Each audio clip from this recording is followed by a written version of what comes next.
Okay, hello and welcome to our weekly Wednesday night live stream. I am your host, Dana Morningstar, and today is May 8th, 2019.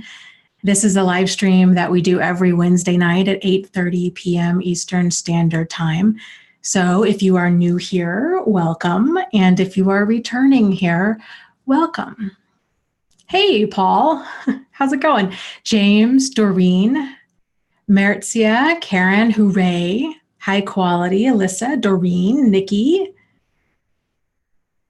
Kamami, hello, Kiara, Wonder Woman, Larry. I don't know if you guys caught, I did a live stream earlier. You know, Angie and I normally do our live streams on Tuesday, but she had a last minute situation yesterday, so we had to reschedule for today.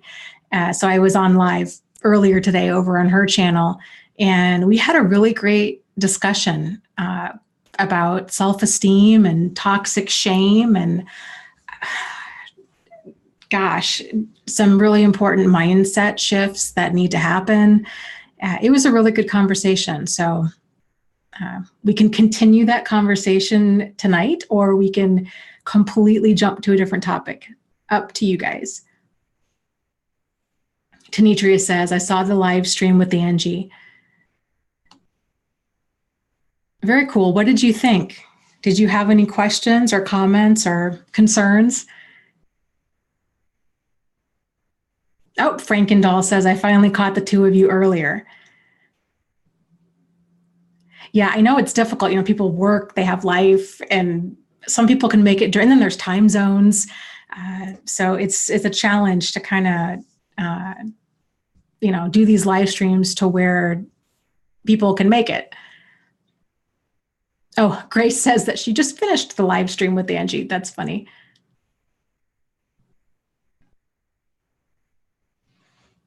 How funny. Nikki says, I was just about to go watch that when I saw you pop on.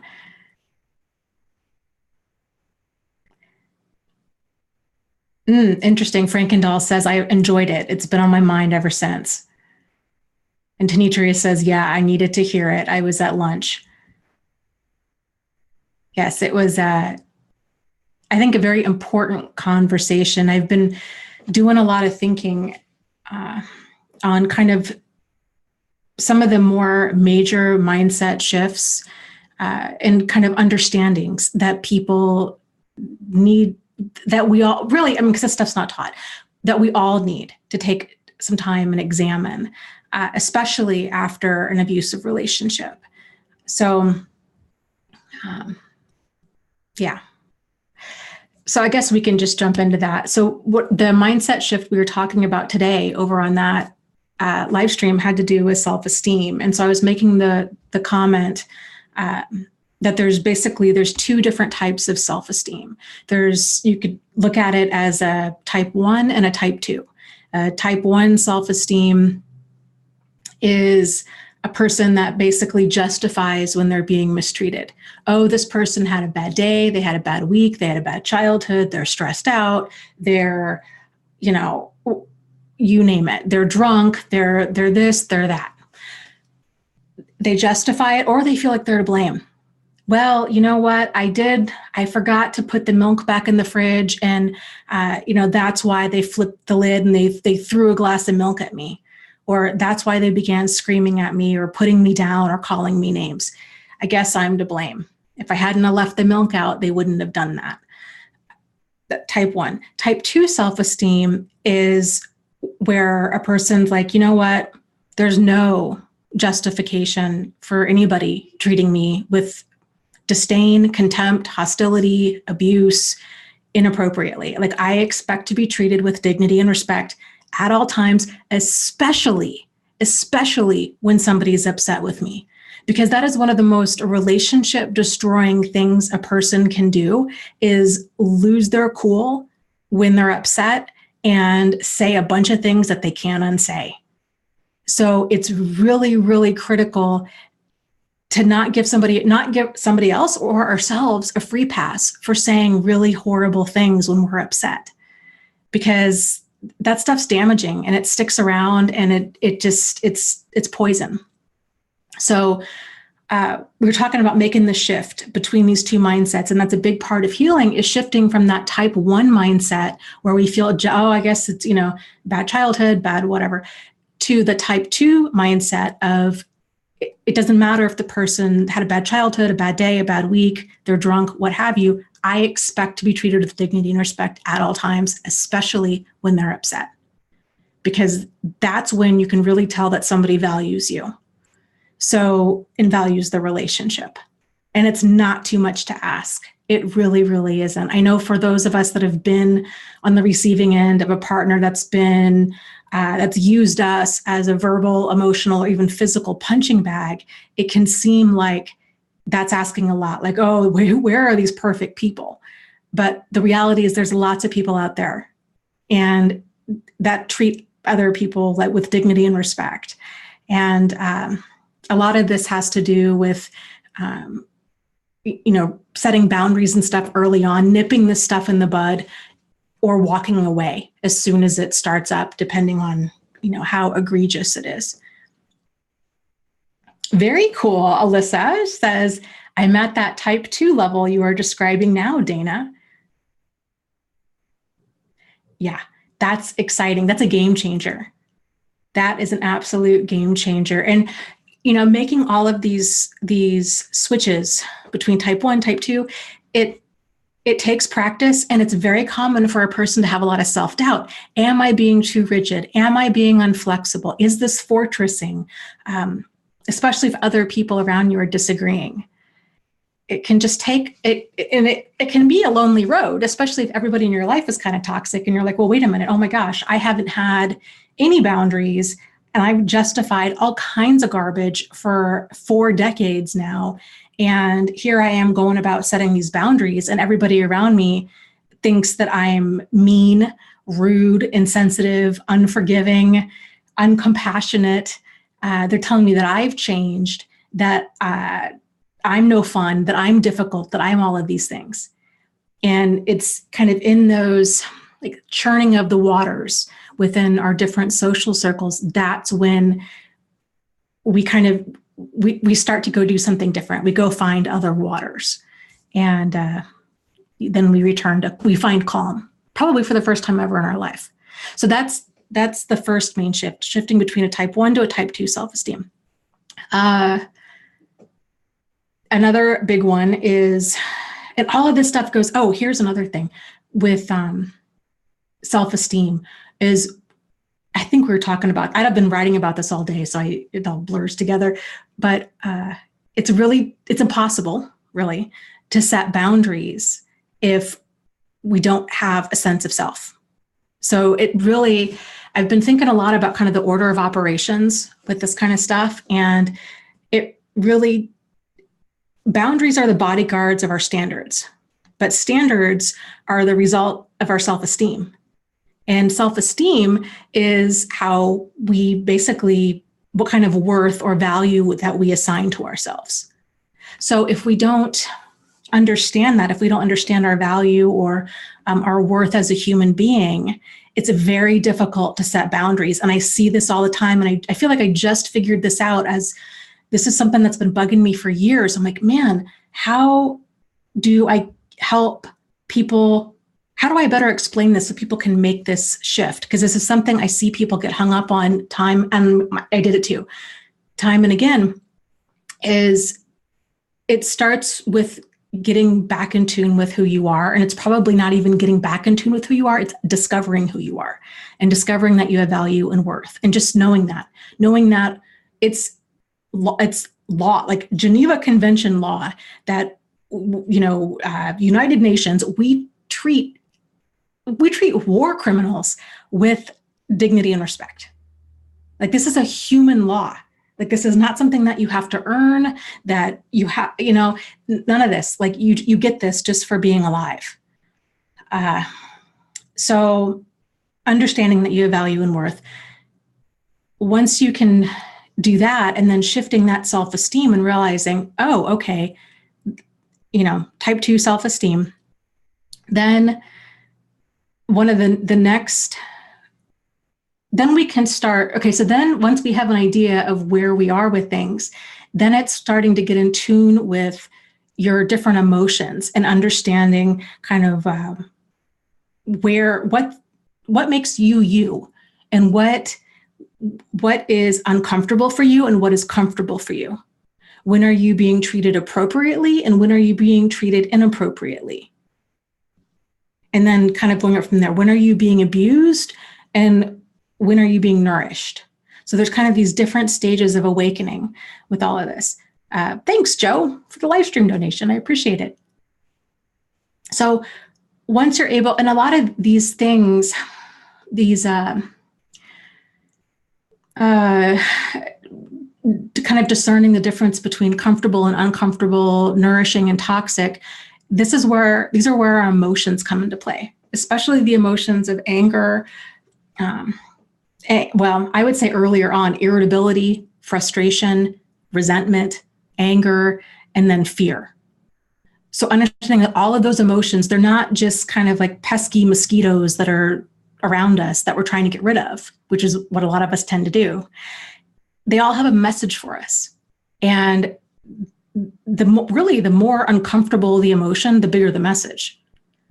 And the longer lasting the emotion, the bigger the message. It just means it's bringing our attention to something that needs to get resolved in order for us to get back into balance or back into alignment. So understanding your emotions in a different way, realizing that they're your friend, that they're not something, they can be incredibly uncomfortable and unpleasant, but they truly are your friend. And they're working to try to keep you safe, even though it might not feel like it, but they really are. The other shift has to do with, well, I'd say there's probably four main ones. And the next one is, I would say, locus of control. So are we looking, where's our sense of autonomy? Where is our power? Are we placing it on other people, or do we actually have it? So when we've talked about this quite a few times, but I'm just gonna keep beating that drum because it's so important. If our autonomy comes from within us, we feel self-guided, self-directed. I know what I am. I know what I'm about. I know what I want. I feel like I have the ability to get up and go after it. I have the ability to set goals and then go after them. I am in charge of the vast majority of things in my life. Now, granted, of course, there's always, things that we don't have control over, but the things I do have control over that I'm a willing participant in, those are the things that I can control. A person with an external locus of control feels that life happens to them. Some of the common things for a person with an external locus of control, they might say things like, oh, you know what? I don't know what it is. I just keep attracting narcissists. Man, I tell you, all these problematic coworkers, they're just always there. Or I don't know. I don't know if I'm cursed, if it's karma, if it's the law of attraction. Like, I just don't understand. Why do these things keep happening to me? It's not right and it's not fair. Why me? When a person has, and again, I get it because I've been there too. When they don't understand, because this stuff all flies under our radar. So much of this is unconscious. And once you're aware of it, it's life-changing. Especially being in tune and realizing that it's valid. Like, if you have an issue with the way somebody treats you, that's okay. That's it. That's all you need. Like, we don't need to wait for concrete proof for them to prove you right, that they really are in fact cheating, or that they really are in fact violent, or scary or dangerous, or any of that. So I should add that to my list. That's another major shift to make, releasing the need for concrete proof and replacing it with we don't need to figure out their intentions. We just need to figure out what's okay with us.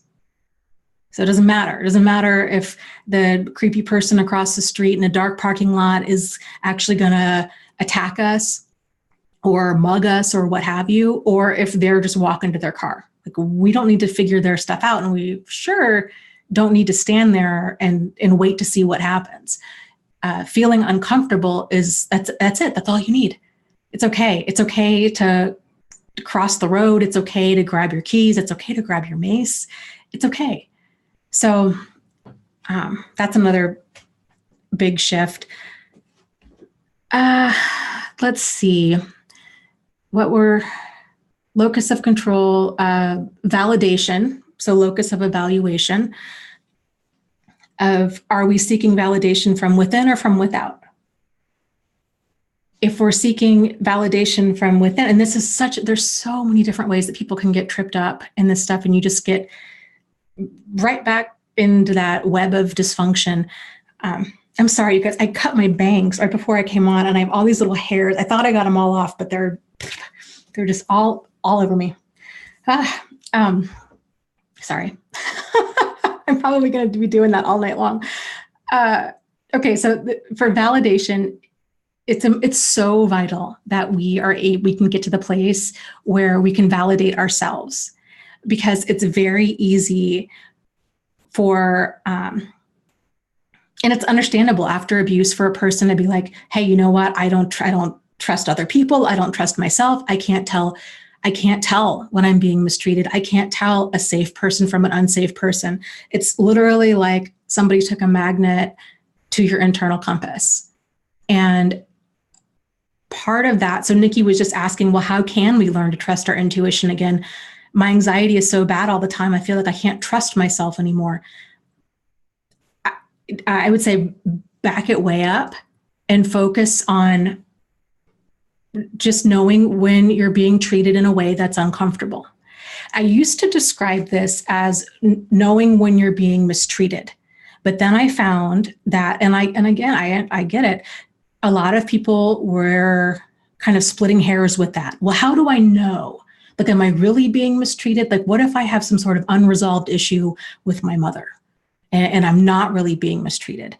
But that slides right back in again to what I was talking about before with, well, trying to figure out somebody else's intention. And that's just going to cause you spinning in circles. So release that. We don't even need to figure out if you're being mistreated. So all you need to figure out is if you're being treated in a way that's comfortable or uncomfortable for you. That's a good start. Now, there's probably some people in the chat that are like, but Dana, what if comfortable is unhealthy? What if comfortable is abuse? Then what? And so I would say to those people, then cross-check yourself. So we're trying to link up comfortable with healthy. So safe, comfortable, it's safe, it's secure, it's a feeling of calm, of peace, of nourishment. That's the comfortable that we're going for. Feeling anxious, unhinged, on edge, insecure, these kinds of things is not. So once you kind of get in tune with that, and it helps define your baseline to kind of figure out, to notice these different times when you do feel comfortable. If you're sitting at home watching TV, and maybe if you're like, no, Dana, really, for real, like my anxiety is so high, I'm always on a scale of 0 to 10, 10 being I need to go to the hospital and get some Xanax. If you're like, I'm always between like a 5 and a 10 all the time. Okay, let's just start where you are. If 5 is the lowest you're feeling anxiety-wise, then let's get clear on what a 5 feels like for you. So we can start there. Getting comfortable, just getting familiar, it's learning, it's connecting your emotions to your environment. And again, this is a skill that we're not taught, that really nobody's taught at this time in life. So, so understanding kind of this different range of emotions, And starting small. A lot of people, myself included, what they tend to do is they tend to go jump in the deep end. They're like, well, I'm feeling really sad and really lonely and really scared and really unlovable. And I really, I'm so mad. I lost, X number of months or years of my life to this person. And I really want to get back out there and date. And I'm so scared I'm never going to find anybody. And so then they jump into dating. And boy, if there is ever a time that your discernment needs to be at its like peak level, it's when you're dating. So because it's always difficult to discern the stronger the emotional investment we have in a situation or another person, the more difficult it is for us to see it clearly. This is the foundation of cognitive dissonance. This is why we struggle with that. So it helps when you're learning these skills, because it truly is a whole new skill set to practice in a very low stakes way.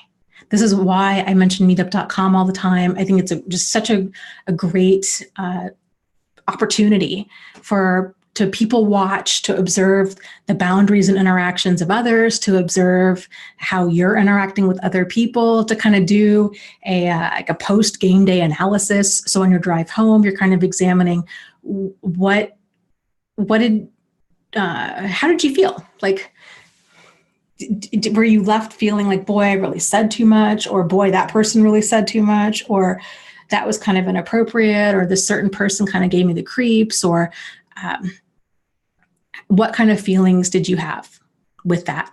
And is there anything that you would have done differently? Do you wish that you hadn't shared certain information? These kinds of things, just not from like an anxiety or critical standpoint, but just from an observational standpoint. Okay, so let's see, what were the other? Oh, getting validation from inside versus seeking validation from outside. Because what a lot of people do is they're all kinds of dysregulated. And so they're like, hey, I don't know. Hey, you guys, is this a problem? I met somebody and this is what they're doing. Is this weird? Is this a problem? What do you guys think? It's okay to ask for advice, but there's no substitute for making up your own mind and erring on the side of caution, because it's just a mixed bag of input out there. So it's important that you're able to get in tune enough with yourself to know what's okay and what's not okay, so that you can move forward, even if everybody in the room disagrees with you. And you're like, nope, this is what I got to do for me.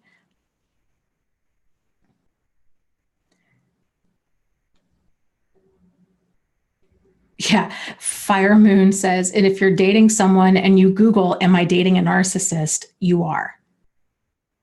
Yes. This is a big thing. Again, this goes back to knowing how it feels when you feel safe and secure. When the normal baseline for people, even people with PTSD, even when our anxiety is so high, we know how it feels when something's a problem or not. A lot of it's just kind of seeing the stuff a lot more clearly. So, for example, I'm not going to ask another person, hey, I don't know, gee, do you think my brother is going to steal my credit card? Just making that up.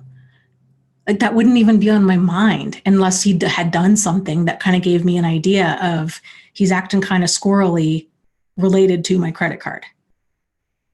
But since he's not, it's not even on my mind. It's sort of like with our physical body. If you're not in pain, you just don't notice anything. But boy, something's off. I don't know, you tweaked your back or your knee, or your shoulders, your neck is hurting. You notice that. And then we can start, like, we kind of mess with it, or, oh, this feels weird. I wonder if this is weird. I wonder if this will go away. I wonder what this is. we start becoming preoccupied with thinking about it. We don't think about things. Things don't come onto our radar unless there's some sort of issue. So let's see here. Oh, good for you, Anna. Is saying she's now a host organizing nights out for meetup.com in Stockport, England. That is delightful. I hope you guys have a fantastic time.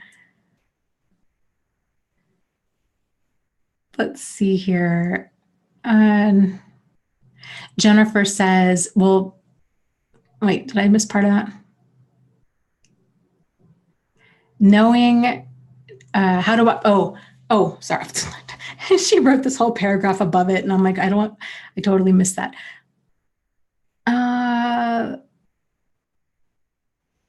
Jennifer says, okay, that's one of my biggest things. I have such a hard time making decisions because I always need validation from my choices. My therapist says it's okay to ask her for advice, but how do I know when to trust my own instincts? I think you always trust your own instincts.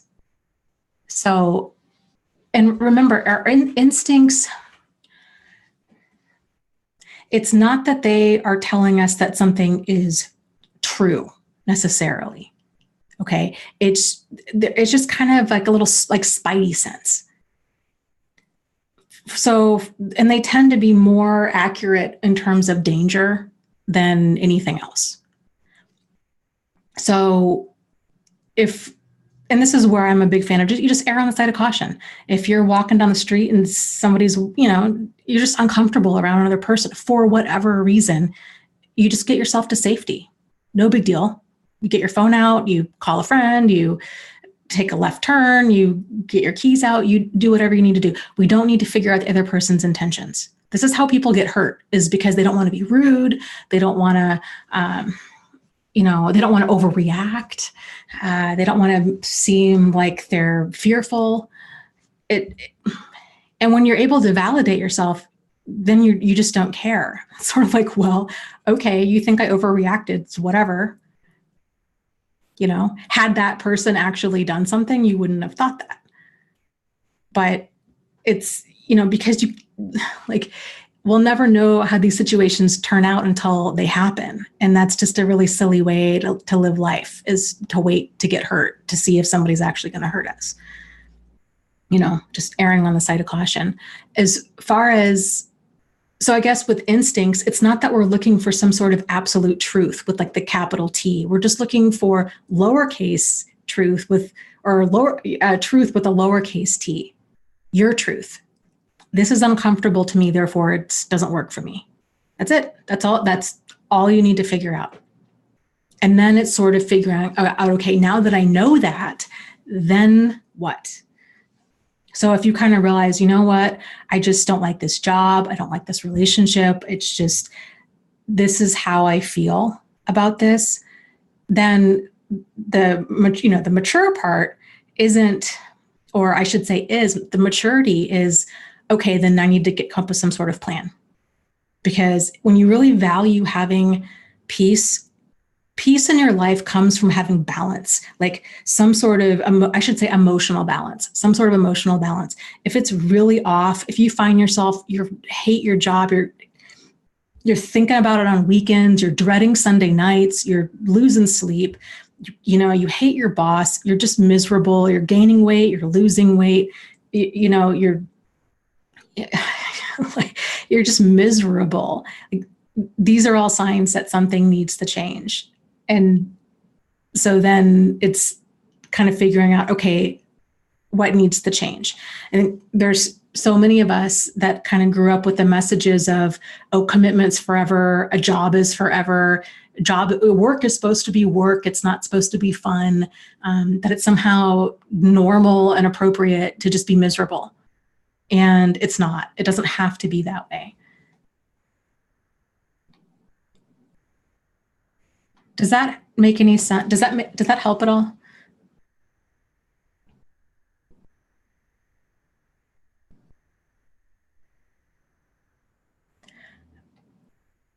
Let's see here. Oh, very cool. Lucy says, hey, Dana, I've been watching your videos ever since you began putting them on YouTube. Great to hear your videos again, especially the live ones. Well, welcome. We're glad you made it tonight.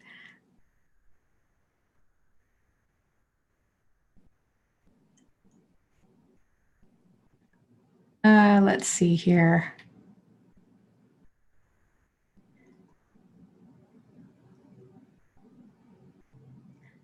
Okay, good. Alyssa is saying that helps a great deal. You know, for a lot of people, I think just like having the validation of, oh, you can do this instead, or, oh, this is what was going on. It just clicks and they're like, oh, bingo, done. Okay, I get it. I just thought, because it's so many of us buy into this stuff, especially with the justifying being abused or mistreated. We were buying into that mindset. Commitment is forever. Marriage is forever. Forgiveness is important. What about compassion? I've got to be understanding. They had a bad childhood. We're all of these messages that we've taken in, but the part that we were missing was they were not kind of couched in the context of healthy boundaries. So when you couch everything within the context of your healthy boundaries, your life will start to work. It's when there's no context, then it's geez, I mean, it's so easy to just get led off the path and now you're all tangled up in the bushes. Yeah, Jennifer says, yes, I've always felt like being miserable at work is normal. It doesn't have to be, but it's just been embedded in me. Yes, I was the exact same way. And there's been quite a few times in my life where it took me quite a few different jobs and quite a lot of pain to realize no more. Like my standard is now up here. So I had this job when I was probably 19 or 20, I think. And it was with a friend of mine, her grandmother. I think I told you guys a story. Her grandmother owned a cleaning company, and her housekeepers had upped and quit. And well, they weren't housekeepers. I guess they were more maids because it was for office buildings and such. So we ended up cleaning this printing company, and it was seriously the dirtiest, most disgusting, dangerous job I've ever had in my life. Well, I'm probably not dangerous. I've had more dangerous jobs, but that one was super sketch. And it was late at night. Nobody was there. We were young. There were kind of just these rando guys, you know, walking the halls at like 11 o'clock at night. Literally out in the boondocks off the highway in this building. This is before cell phones. And it just was disgusting. Like there was all this porn in the bathroom. These guys it was just like it was so gross. These guys wouldn't flush the toilet. They would blow their nose on the wall. Stuff that it never even occurred to me that people could be this disgusting until I began working there. And what finally made me quit that job, and I should have quit long before I ever did, I ended up getting a kidney infection, didn't realize it, and felt like, well, I still need to go to work. And so here I have a kidney infection. I can barely walk. I was in so much pain, mopping floors, taking out the trash, doing all that because my friend couldn't make it. So it was just me that night. And I got so sick. I had to call my mom. We had to go to the hospital. You know, they were like, what are you doing? Like, what are you doing to yourself? You have a kidney infection. I had this super high fever. They're like, this really could have been a very bad thing. And that was when I realized it's okay to call in sick and your health matters. And then this last job I had as a psychiatric nurse, the place I worked at was becoming more and more unsafe. And it was to the point of ridiculousness where I was like, you know, when this place gets shot up and they start interviewing people that worked there, And we're going to say, yes, these were all the signs. Like, this is all the stuff that had happened. People are going to look at us, and we're going to look at ourselves and be like, why did we stay there? That's nuts. Like, we should have left. This place was dangerous, and it was absolutely inappropriate and outrageous.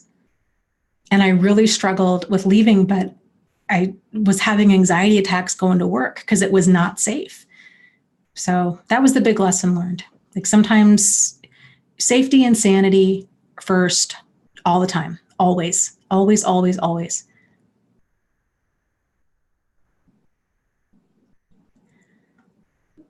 Let's see. Yeah. So, okay, off topic, we're going back. Let me hop back in the chat now. Elizabeth makes this great comment. She's talking about the movie The Girl on the Train, says this one sentence that is so revealing. She said, I have all these lovers, but it's never about them. It's about how they make me feel. So I think narcissists don't really miss anyone. Yes, I agree completely. For a couple different reasons. For one, yes, it is truly, they are attracted they're attracted to supply, whatever that might be: attention, money, sex, social status, housing, I don't know, whatever they need, that's what they're attracted to. And I'll also say, let me add to that, because the opposite side of the spectrum, people with kind of more on the codependent side of the spectrum too, also struggle with this. It's this at both ends, it's this feeling of chronic emptiness when they're alone, especially for people that are more on the codependent side of the spectrum, because they're looking for another person to complete them. But whereas narcissists are just looking for a personal assistant, basically. Like, I just need somebody to take care of me, kind of a thing. But we were talking about this in the support group today with Narcissists and Attachment, and I think this might help some people that are kind of struggling with this. Is it's thought that different kind of what would you say, personality disorders or personality leanings, perhaps is a better way to say that, tend to come from our default fight, flight, freeze, or friend, basically, response that we all have within us. We all default into one of these. It's kind of it's part genetic and it's part learned behavior. And for narcissists, they're so high in the defensiveness that narcissism is strongly correlated to the fight defense, whereas codependency is more along the lines of the friend defense. So where we talked about this before, like our toolkit for the way we handle stress has to do with kind of people-pleasing, ingratiating behavior, and then hoping and coping. So we are using our niceness to try to navigate through life and build relationships. That's great, but only to a point. There's a point where, conflict and confrontation is a healthy part of a relationship if it's done in the right way. But because we're lacking these skills, we don't know what to do with that. So that's part of it. But the narcissism, if you look at it in terms of this being a fight response, then when a person's in fight mode, think about yourself. When you get upset, when you go into that fight mode, you become aggressive, you become angry, it becomes very much kind of this, I want to win, I want you to lose, I'm right, you're wrong thing that's going on inside of us. That's part of that fight defense. When a person goes into fight mode, hold on. Excuse me. When a person goes into fight mode, their prefrontal cortex goes offline. They are not there. This part of our brain, like the human part of our brain, what we are used to thinking of as our human part of our brain, logic, critical thinking, kind of higher level emotions, this stuff is gone. And so now we're at the level of reactivity. We're working off of our like mammalian brain or our limbic system and the reptile brain. And so when we're operating at this level, we do things that don't make sense to us, very much like a deer.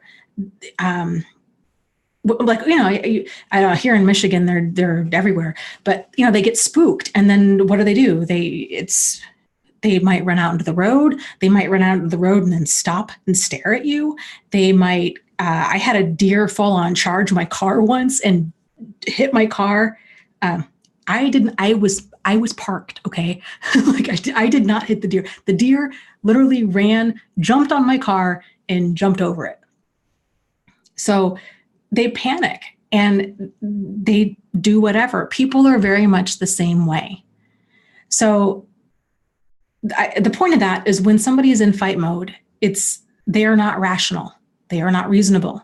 Trying to be rational or reasonable is not going to get you anywhere. It's only going to further upset them. When a person is in that fight mode, they're not able, we don't bond with people when we're angry.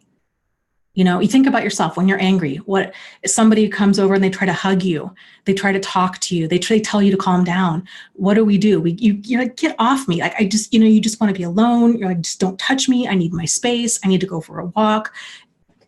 Hopefully you say it nicer than that, but like, that's kind of the feeling, right? Of just, I need my space. I don't want anybody around me. I don't want to talk about this. Like, go away. So the point being, if you have a person, so kind of, well, actually, let me back up. So these different defenses, fight, flight, freeze, and friend that we have with PTSD, this is the problem. So we have these different arousal levels, kind of, we're just stuck in gear. And it's hard, it's next to impossible to shift out of it. So we're feeling, we're getting stuck in freeze, or we're getting stuck in flight.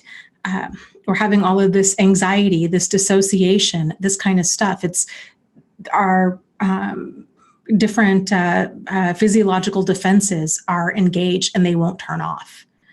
But so if you think about narcissism this way, if a person has these defenses that they go up, especially if they go up at a young age, and a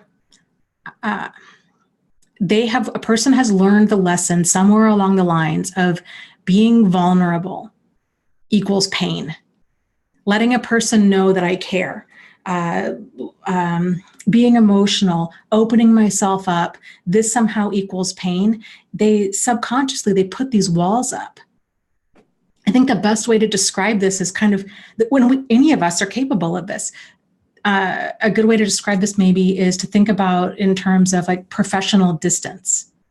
So you think about veterinarians or even nurses or even therapists. So veterinarians, they put a lot of animals down every single day. They have to have some sort of, we would call it like professional distance, some sort of wall up to where that just doesn't absolutely devastate them. So they've got to be able to kind of detach to where so that they can do their job. And it's the same thing with any type of caring type profession. So that's how they are. It's just this level of distance that they keep people. They're probably not even aware of it because they've been doing it for so long. But if a person's keeping other people at hand's length emotionally, they don't get invested. Just like the veterinarians don't get emotionally invested in the animals that they have to put down. Just like, this is maybe kind of a terrible parallel, but just to realize like people do this in a wide variety of ways. Slave owners didn't get invested in their slaves. There was no emotional attachment there whatsoever. And a lot of these people may have really loved their family, may have loved their children. So like these defenses, they kind of go up and down, kind of based on, I don't know, I guess more based on like our needs and wants. But for a person that is, if it's a childhood defense that they've developed, that's just up. Like, they're always going to keep somebody at arm's length. So when you realize that it's, okay, this person is just really high in defensiveness, they just don't attach to other people. It's so realizing, even if they got remarried, even if, there's still no deep connection present because they have all of these walls up. I hope that makes sense. That was kind of a long-winded answer. I apologize for that. Let's see. Doreen asks, the narcissist in my life has been addicted to porn for decades. Does anyone know if this is common among narcissists? Yeah, I would say it's, I'd say it's kind of common in general. I think a porn addiction, if you think about a relationship, a fulfilling relationship, there's this emotional investment there. If a person doesn't have that, then what else do they have? They just basically have sex and somebody to kind of hang out with. So for them, it's a thrill. It's eliciting, it's sparking some sort of emotional response from them. I think you see a lot of people that struggle with being in tune with their emotions in general tend to seek out high risk activities, high risk, high adrenaline kinds of activities.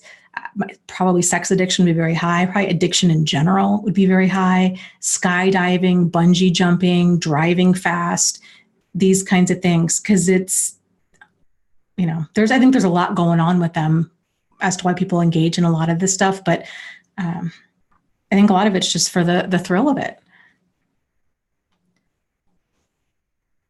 Okay, let's see here.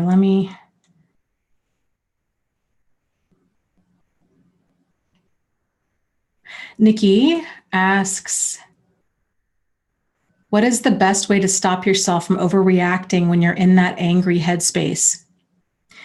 Getting some distance. I think if you can realize, I think it just helps to understand kind of what's going on neurologically. And this is one of the things, because when we don't realize that this is what's happening, we can get really upset with ourselves. We're like, oh man, I can't believe I did that. I told myself I was going to stay cool, calm, and collected. And then my ex showed up and they said some stuff to the judge and I just completely lost it. I'm so embarrassed. What was I thinking? Or I can't believe I said a bunch of stuff during that meeting at work. I mean, gosh, this kind of stuff. So realizing this is why you feel like you're kind of beside yourself, because you're not in yourself. Your thinking brain is offline. So once we realize this is what's happening, it's not a matter of willpower. Okay. So if you're at the place where when you get startled that you literally just go offline, it helps to think of, instead of thinking of something to say, because that involves that prefrontal cortex, thinking about something that you can do. That's easier, because then you can practice that reaction. So getting up and going to the bathroom is a good one. That's all you got to do. That's all you got to do. Get upset, get up, go to the bathroom. And then while you're in the bathroom, washing your hands with cold water can help. Taking your time, bringing yourself back down. So feeling the water on your hands, on each and every single finger, soap, feeling the soap on your skin, watching the soap bubble, rinsing your hands off, feeling your feet on the floor, feeling the towel on your hands as you dry your hands off, maybe putting some cold water on your face, taking a few deep breaths, just getting recentered. And once you're recentered and you're able to come back online, then responding to that person or that situation. This can take some practice. I personally have found it helpful to also do a mantra, whatever mantra you might have in the moment. For example, one of the things that I am very passionate about this topic, and there have been because I've lived it too, and it's just something that's very near and dear to me, and I'm very easily triggered when it comes to it, especially when people don't understand. And I have found myself lashing out at people, saying things, just interrupting, just not how I want to behave. So in this last class I knew this was going to be a super triggering class for me. And so when I would get to the class, the class would start, I would pinch my pointer finger and my thumb together, and I would do this. And this was just my physical reminder to be present in the moment. So I would continue to push these two fingers together. And you can also do it. If you pinch your fingers enough, you can feel your pulse. And that's kind of grounding. That's kind of a cool thing. So pinching your fingers together, this is something you can do, if you're in a work meeting or you're driving in traffic, pinch your fingers close enough, tight enough that you can start to feel your pulse. And that can help. But when I would do this, I would tell myself to stay teachable. That was my mantra over and over again. Like, just kind of lose because if we're defensive, then we're not teachable. And I'm in that class because I want to learn. So I needed to get myself centered enough to where I could stay teachable. So that was something that really helped me. Things like that, something you might want to try.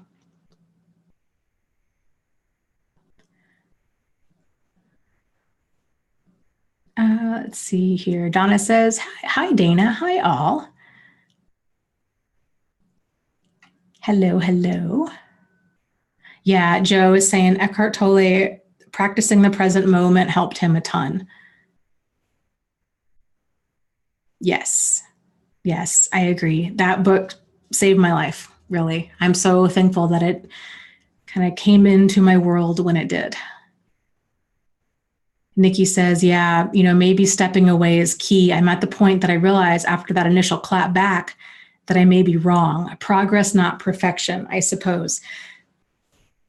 Yes. And I think a lot of people in general, we're not taught communication skills either. And so it's very common that people confuse being aggressive with being assertive. Somebody says something snarky or rude or abusive, and we're like, oh, no, I'm going to put them in their place. I set them straight. You hear people bragging about this stuff, right? I set them straight. Oh, you should have seen this. And I did da-da-da-da-da. And they get all proud of themselves because they feel like they spoke up for themselves. In reality, they lashed out and they were using aggression. It's very uncomfortable to be assertive, strangely enough. So what tends to happen, because our whole society, like, again, this stuff's not taught. So people have all of these default ways of handling stuff. And it's just, there's kind of social expectations. So it's weird. It's weird. It's more socially acceptable, I really do think this, for people to be passive aggressive, or even aggressive than it is for them to be assertive. You go into work, people are lying about coming into work late. Oh, I woke up late. I got stuck in traffic. My car wouldn't start. Or they call and say, oh, I'm so sick, I can't make it into work today, kind of stuff. And it's just, and they know you're lying, you're lying, but everybody pretends that you're telling the truth because it's easier. It's easier than calling into work, or it's easier than telling your boss, you know what? Yes, I'm late. I overslept. I apologize. I'm going to take some steps to not have that happen again. It's difficult. It's uncomfortable. Or I'm sorry, I can't come into work today. And then just leaving it at that. Like, we don't need to lie and say, this whole story, I think I have walking pneumonia and I don't know, it might be Ebola, I'm not sure. Like, we don't need to go into like this whole story about this. Like, if you're an adult, like if you're not coming into work, you're not coming into work. And then depending on, where you work, I don't know, they might require proof or something, but we're just these little white lies. Society is just more comfortable with this kind of stuff. And even to be aggressive when people lash out, it's, again, then they're like, oh, it's easier to cause a scene and to lash out and then apologize for it and have nothing really get resolved, but hope that it does. Hope that the yelling and screaming set that person straight and they kind of get the drift that that's not okay with us, and then they stop. It takes bravery to actually be assertive and say, hey, you know what? I understand that you're upset or that you're angry, but can we talk about this? Like, it's not, I'm not okay with being yelled at. So I'd really like to get this resolved. How about, how about we pick this conversation up again in 20 minutes? Or this really, I really had my feelings hurt when you said X, Y, and Z. And, I feel like we just need to talk about some things. It's uncomfortable because we're being real. We're so used to walking around with all of these defenses and masks on that, because it's scary, right? So if we're risking telling our parent or our partner, hey, you know what, this, I don't know, you said something, with all the porn that you're looking at, right? This lady with her partner. When you look at porn, it really makes me feel uncomfortable. And I'm just kind of wondering, like, kind of what that's about. And, is there something with our sex life that you would want to be different? Or not even that, like, I would like to spend more time with you. I would like for us to have, maybe like a date night once a week, and we can do something romantic, or just whatever your needs might be to open up that conversation. It's difficult, and it's difficult to find another person that can do that with you.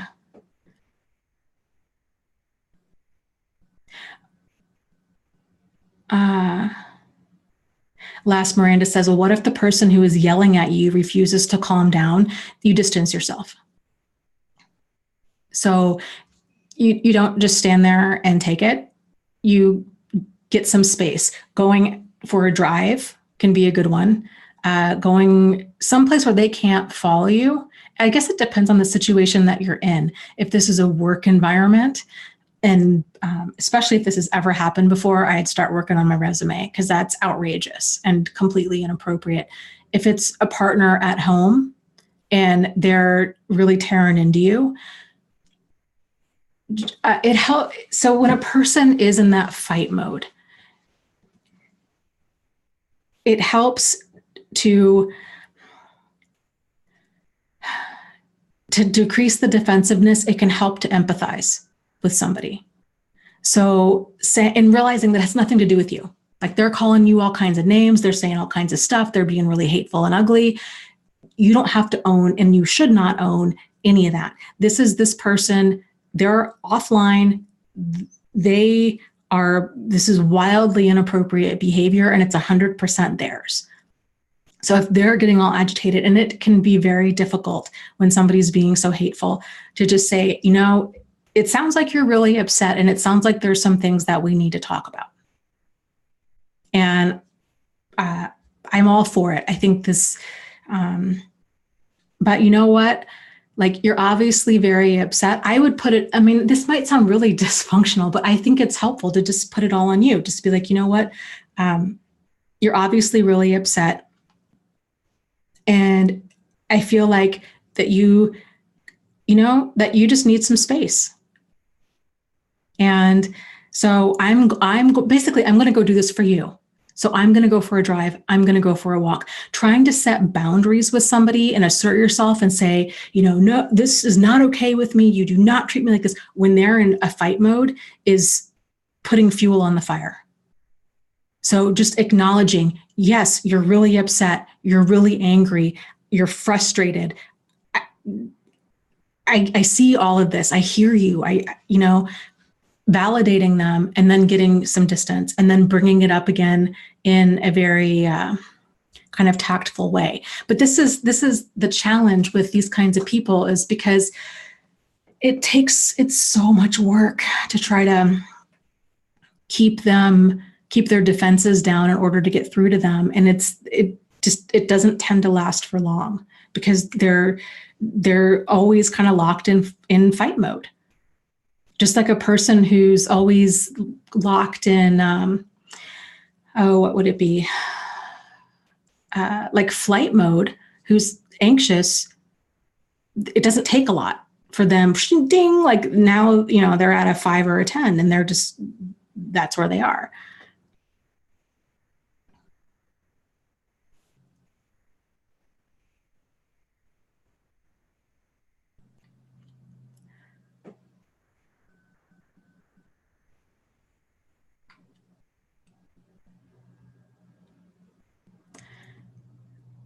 Let's see here.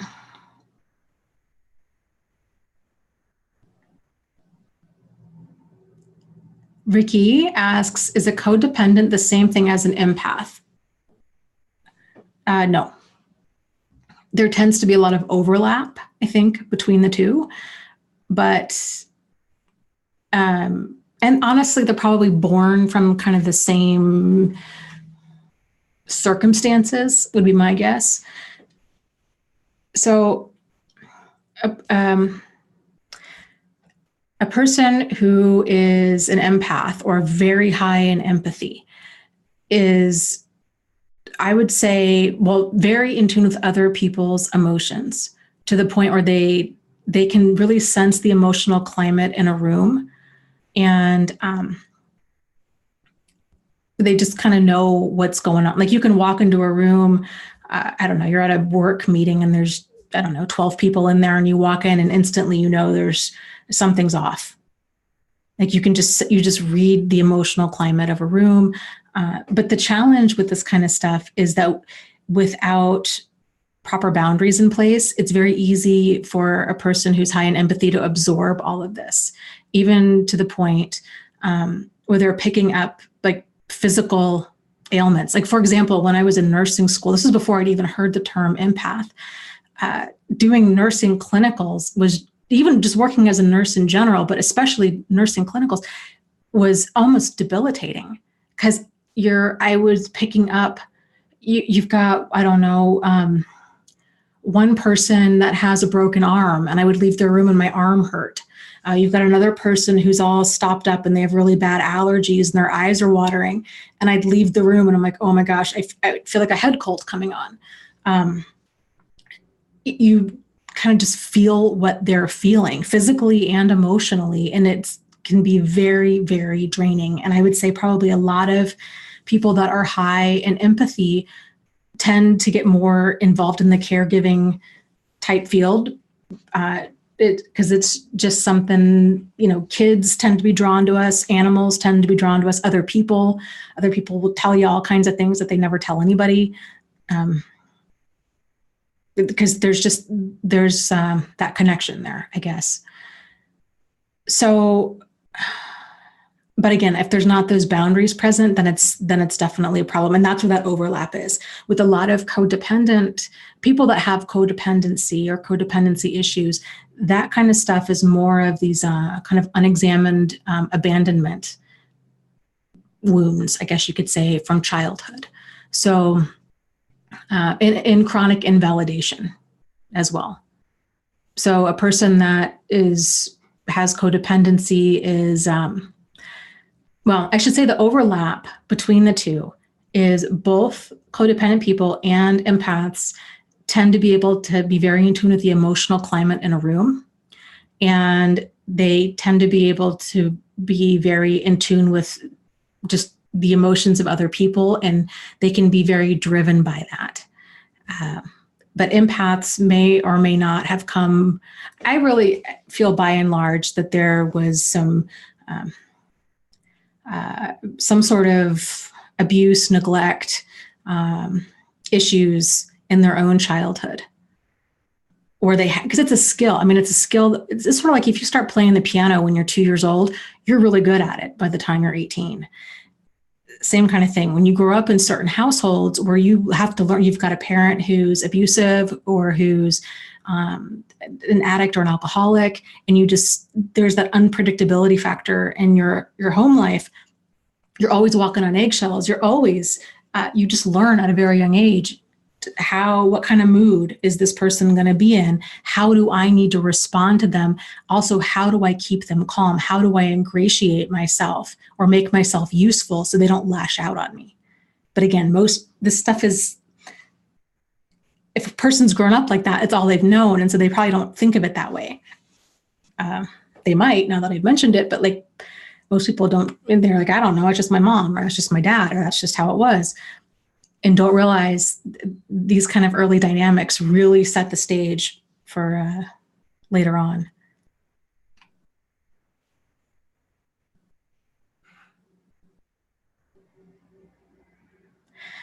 And Bonnie, oh, interesting. Sarah, well, got lots of good comments. Sarah says, my narcissist started wooing me with compliments about how empathetic I am. Yeah, and it's almost, I would say it's almost even grooming, because it's very much, you're going to get all of this positive reinforcement from me. Oh, you know what? You're so understanding. You're so patient. And what they really mean is, you're so empathetic. You're so caring. I'm going to do a bunch of stuff, but now because I'm defining you, I'm telling you, you're so empathetic, you're so caring, you're so understanding, especially if they're like, well, you're nothing like my ex. My ex was the exact opposite. It sends the message of, this is how I want you to be. Because if you're like them, then I'm gone. It's weird. It's just kind of some subtle stuff going on there. Wonder Woman says, my mother tried getting rid of me as a teenager and I wouldn't let her. It was just like when my first husband told me he was done with me. Never again. I will never beg someone to love me. Good for you. Yeah. And this is where a lot of that stuff comes from. When we have these abandonment needs,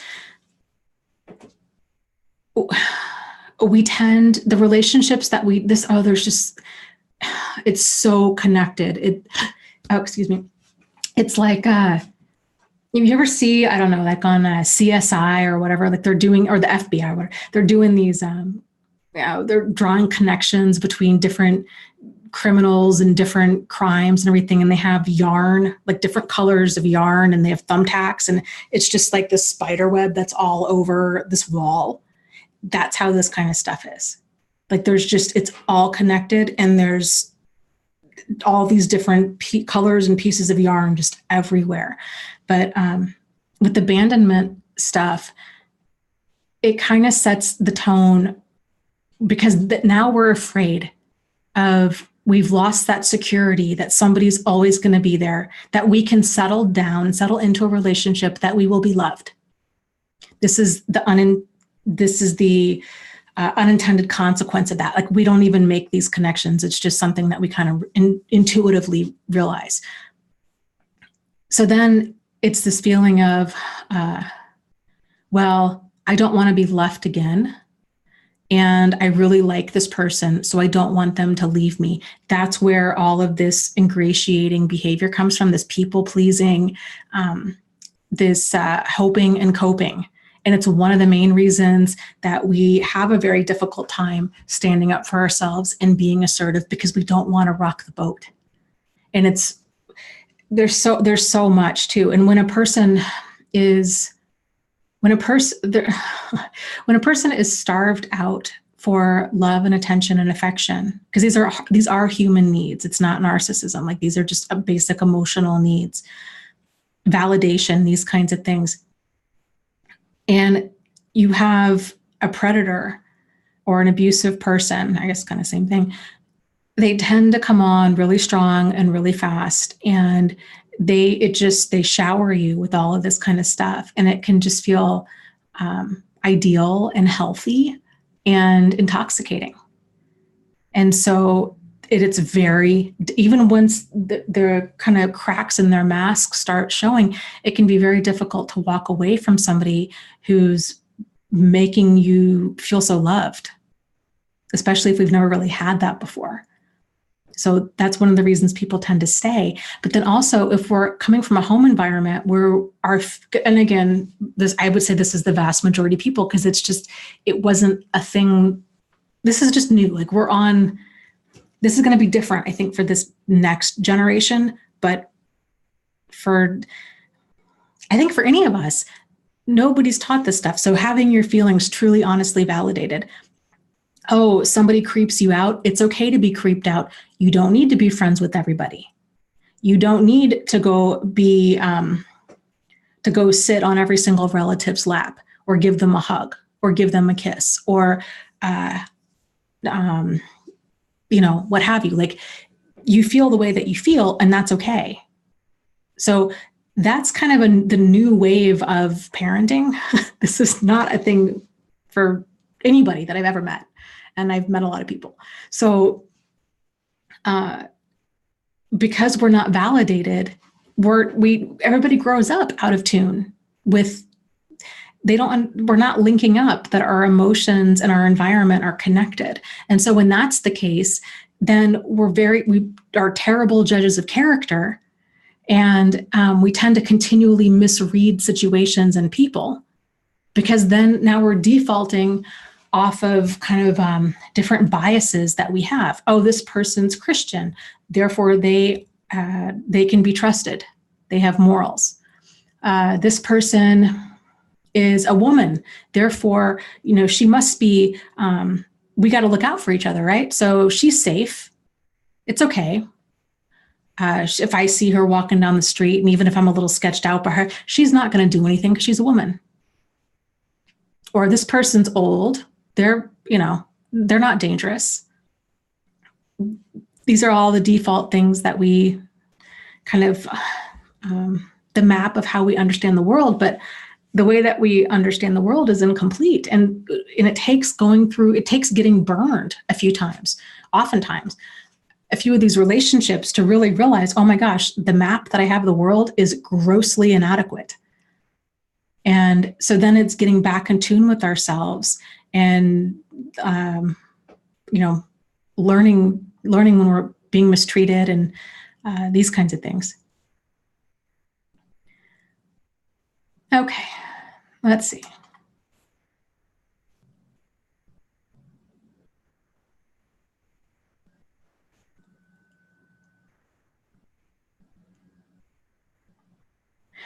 Bonnie asked, Dana, what do you think of a narcissist saying, don't rock the boat?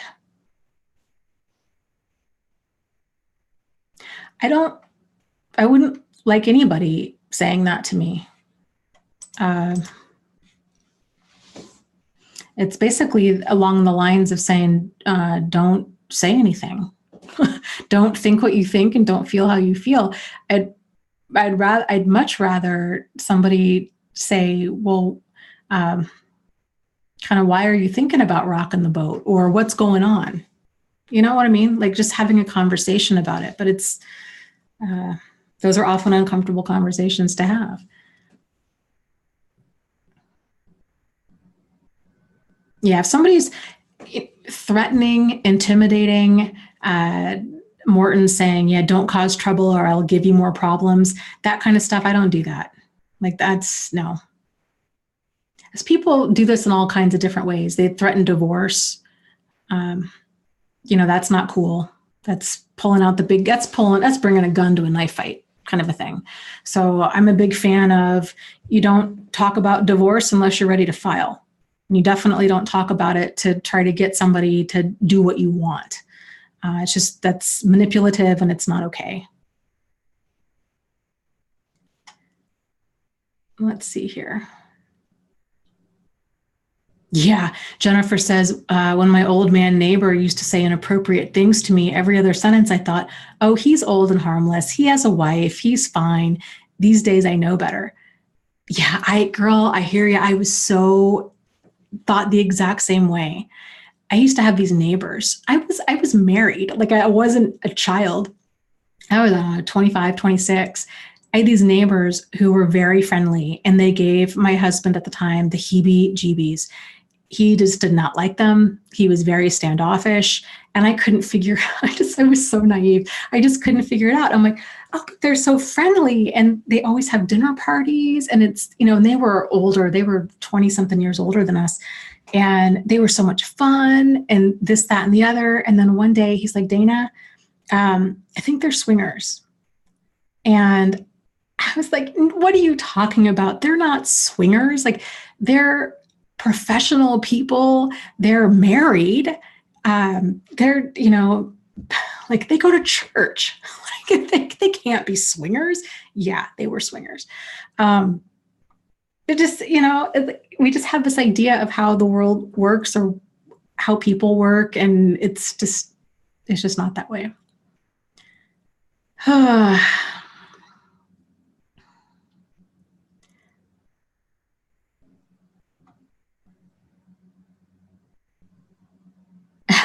Roasted Studios asks, what's a swinger? It's generally a couple that likes to have sex with other people or couples. They swing from partner to partner, kind of a thing.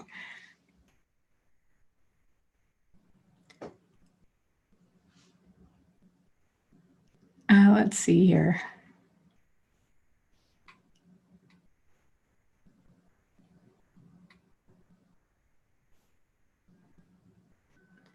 Let's scroll up. Oh, Jennifer, I think this, I was watching an interesting, gosh, God, this hair. Why do I do these things before I go live? I swear. I was watching this YouTube video the other day, and it was on Catholic nuns and who had sexually abused female students at the boarding school. And it was, of course, it was really tragic, but at the same time, it was interesting to hear, because you just don't often hear about female predators. And the women are now older, they're in their 50s, maybe, talking about what was going on, and how, because it was a nun, a female and a nun, nobody thought to say anything. It just was not on their radar. Like, no, of course they can't be doing this. I guess they're just overly nice, but it's another female student, so it's fine, right? Or she took a vow of celibacy. Like, there can't possibly be anything sexual going on. And so it's important that we see this behavior, problematic behavior, for what it is, instead of thinking, oh, this can't possibly be what I think it must be, or possibly be what I think that it might be.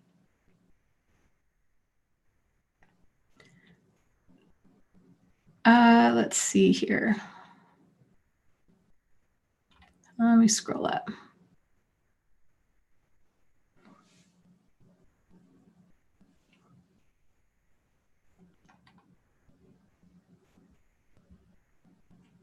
Somebody had asked earlier about what I thought about the concept that we train other people how to treat us.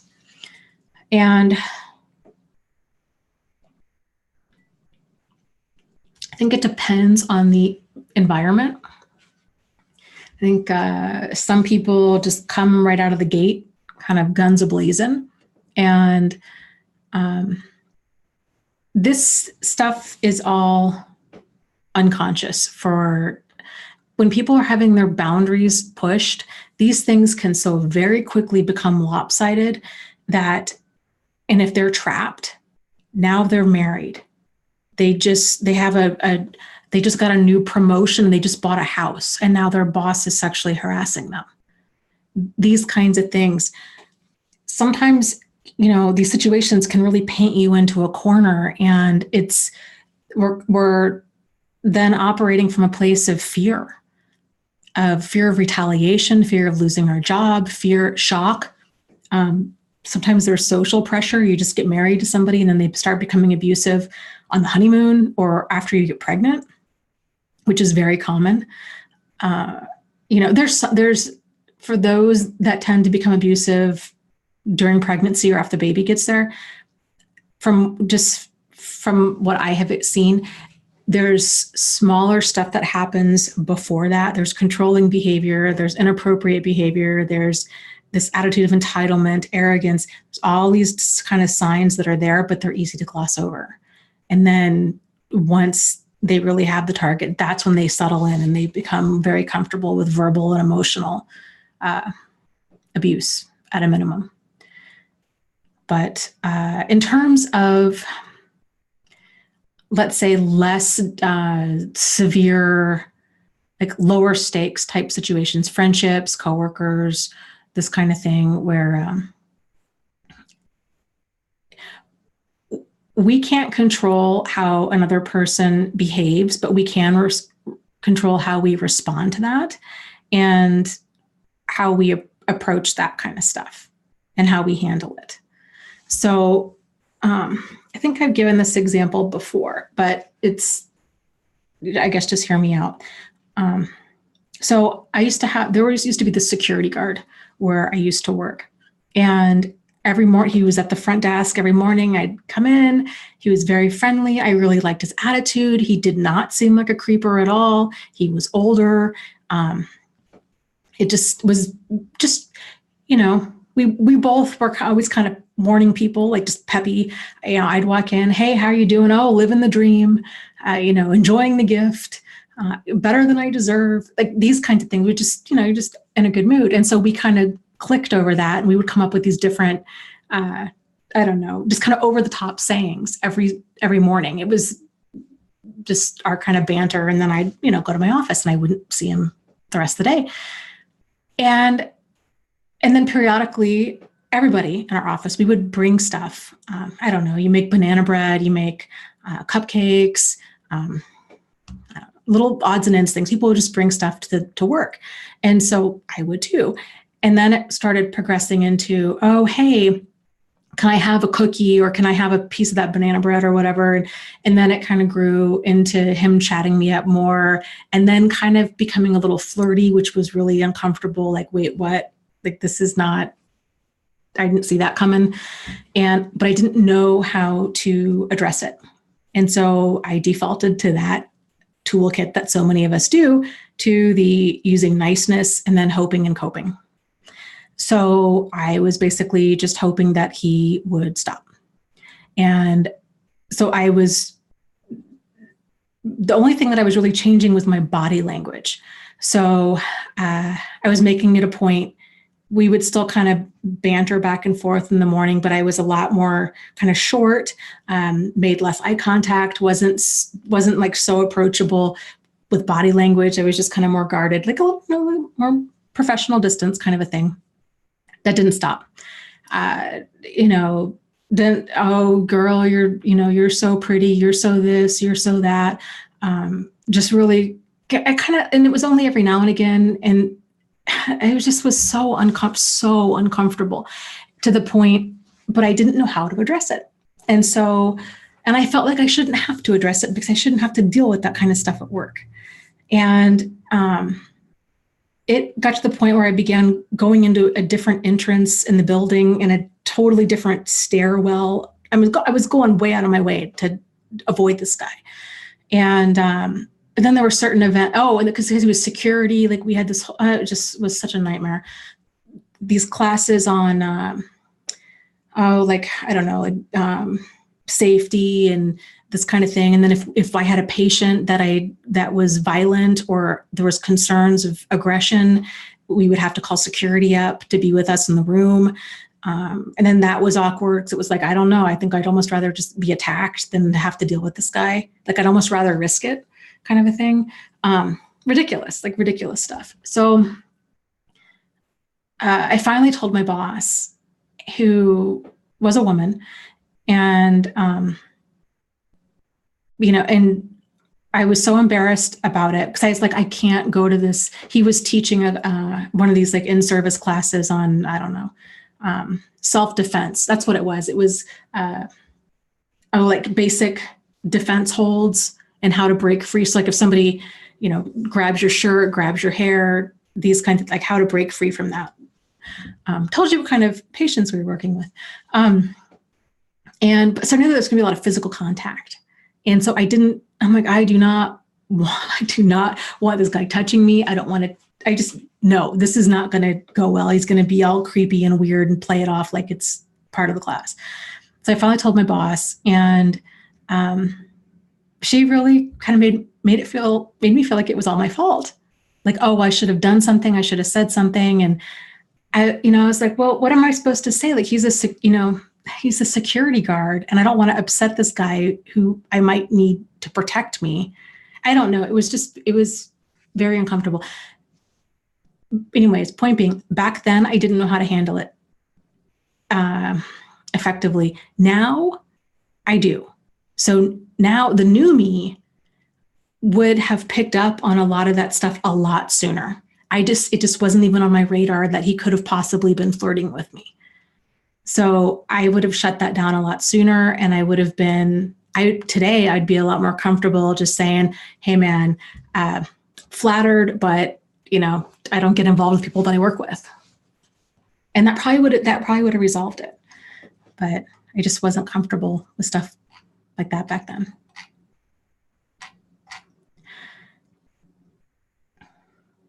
And here's the thing too, with boundaries and conflict, is until we can get to the place where we are comfortable, because conflict is going to be there. It's a natural, healthy result of two authentic people showing up in a friendship or in a relationship or in general in life. And so a healthy dynamic, it's not about avoiding that conflict. It's about being able to discuss it and effectively resolve it. That's how relationships grow and deepen. Really. So that's really something to think about. Relationships don't really grow and deepen through the good times. It's more so through the conflict that we can resolve. That's what can bring two people closer together in a healthy way. In a trauma bond kind of way, it's the emotional roller coaster of, I love you, no, I'm going to leave you, no, I love you, no, I'm going to leave you. And it's that push-pull, chasing after somebody else kind of thing. It's the intensity of the intermittent reinforcement, whereas the healthy bonds is built on these fundamental foundational skills like healthy communication, assertive communication, respect, dignity, appreciation of the other person. Can feel kind of the same, but it's very, very different.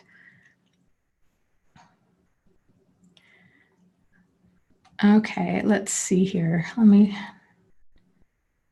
me scroll up.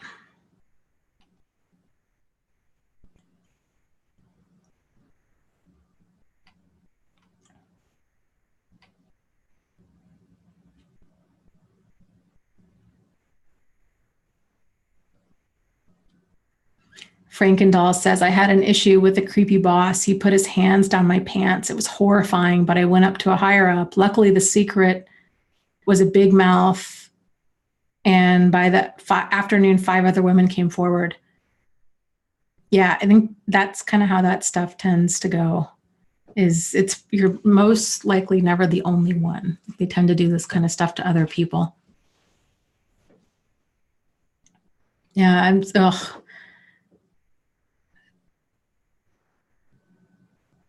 tell you, one of the, I think, best lessons I really learned from that last job.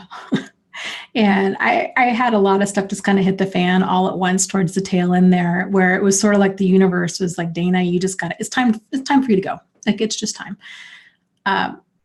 one of the big lessons was really, it's a good idea to not just to do what you can to not have yourself painted into a corner. So really having 6 months savings for all your living expenses in a savings account, like liquid. Like if you need to up and quit a job, somebody starts creeping on you, something gets dangerous and scary, that you're not living paycheck to paycheck where you feel like I can't leave this relationship. I can't leave this job. I can't do anything because you can't afford to. And I'm such a huge proponent of that. It's just, if a person can do that, just make it a top priority. Top priority. If you ever listen to Dave Ramsey, he's an interesting guy to listen to, but he talks about it. He's like, it's this kind of backup fund. It's just got to be a top priority. If that means that you're eating, he calls it beans and rice and beans, then that's what it means. But it's got to be at that level, and that's where it is for me. It's right up there with oxygen. Like, never again. Because I had a really safe, secure, decent paying job. I was union. It was never a position where I would ever get fired from. I thought I'd be there forever. And, so no, it's just, yeah. Well, thank you, Liz, for the live stream donation. She says, thank you so much. You are so very welcome. My pleasure. I'm glad that you guys enjoy these live streams.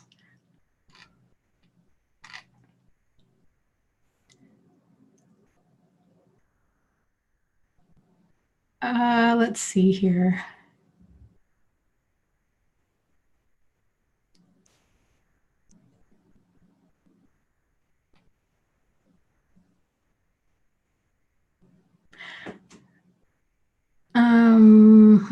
Felicia says, what do narcissists think of other narcissists? What do they think of other cluster B personalities? Do they hate them or team up with them, or is it a mixture of both? I think a lot of it depends. Well, everybody's motivations and morals are different, even narcissists. And I would also say everybody's level of self-awareness and emotional intelligence is also very different. So you can have a person, I would say by and large, the vast majority of narcissists do not realize that they're a narcissist. And if they do, they don't understand really what it means. They think of a narcissist as, oh, you mean I really think I have wonderful self-esteem and that I think very highly of myself and that I love myself. Yeah, if that's what you mean, then yeah, I absolutely do. Like, they don't realize that it means, no, you're actually, you have the emotional maturity of a 3-year-old and you're insufferable. Like, if they knew that, nobody would be like, yeah, that's me. Like, nobody's going to, identify with that, really. So, yeah. Because we all tend to see ourselves in a relatively positive light. So, they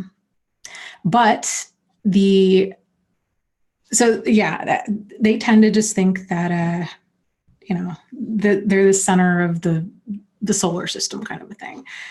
They don't see that they have a problem. There's just kind of no getting through to them. Difficult, insufferable, entitled, arrogant. These kinds of people, it tend to, a personality like that is, there's a lot of competition, because if you think of it of like a fight mode. So when a person's kind of that competitive and that insecure and that, it's got to be all about them all of the time, there's not, you kind of only can have one of those people around, like in a relationship. There's nothing there for them. If somebody else is the same as them, then it's generally is too much, because they need a giver and then they're the taker, so they need a giver in order for that balance to be there. unless they're narcissistic or sociopathic or psychopathic in different ways. So you might have somebody who's very self-absorbed, very, I don't know, very status-oriented, very superficial, selfish. They just like the best of the best. It's just all about them. And I guess what comes to mind, it would be like kind of like your stereotypical mob boss and a mob wife.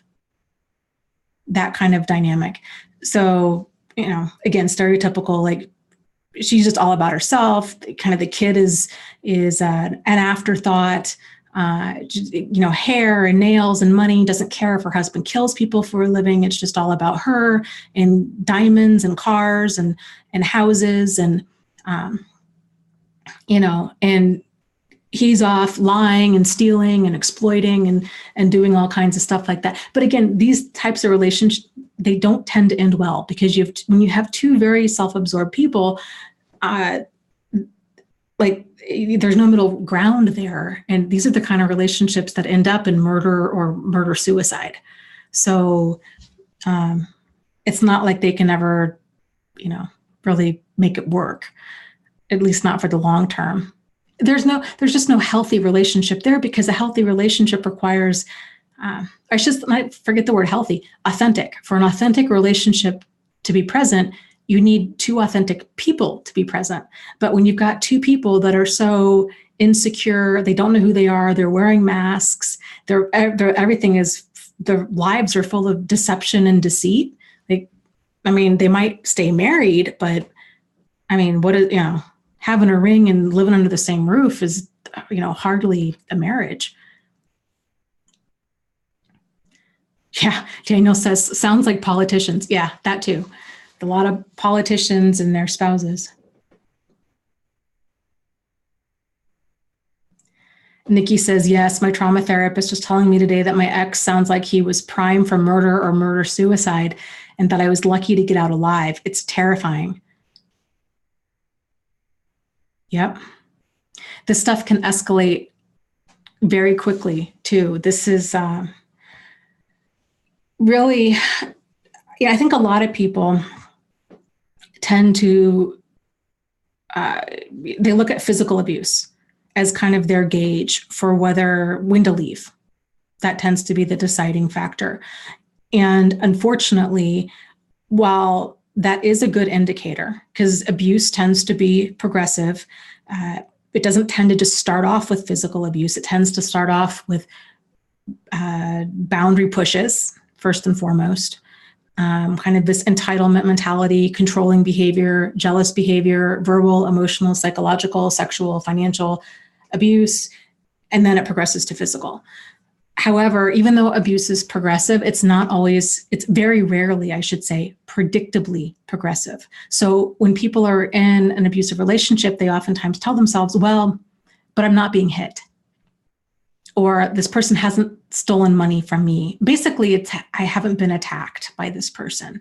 They might have been intimidating. They might have, thrown a glass of water at me. They might have punched a hole in the wall. They might have been really rough with the animals or rough with the kids, these kinds of things. But I still think this is just relationship issues, highs and lows, bad childhood, right? They justify this kind of stuff. But it's the controlling behavior and it's the entitlement mentality. That's what gets people killed. And again, the stuff's not taught. And so it's for sure not their fault. But this stuff can escalate very quickly. And I think it's just important to realize that just because they haven't hurt you yet doesn't mean that it can't very quickly escalate.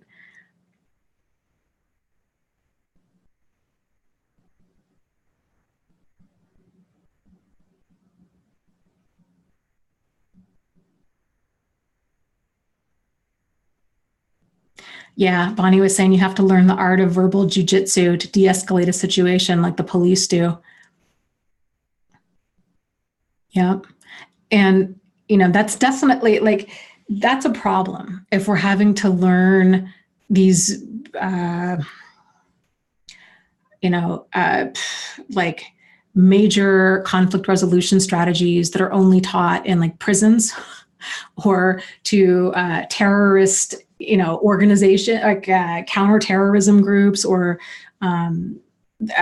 groups that go out and try to talk people off of a bridge, these kinds of things. Like if that's present in a relationship, it's time to go. Like this is way past the line of like workable, reasonable, appropriate kind of stuff.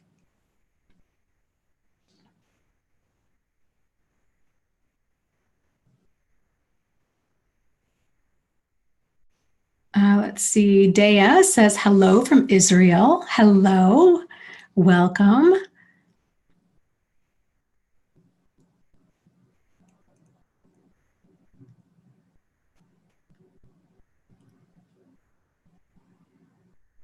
Interested says, yeah, so true about verbal jujitsu. I wish I was quicker. I always think later that I should have said this or that. Well, I'll tell you, I'd have to look in to see what all they've learned, but we had a lot of this training as well. And you practice it. So it's, you do drills over and over and over and over again, and you practice, you get comfortable with being uncomfortable. So we did this, as a nurse, we did this with physical issues.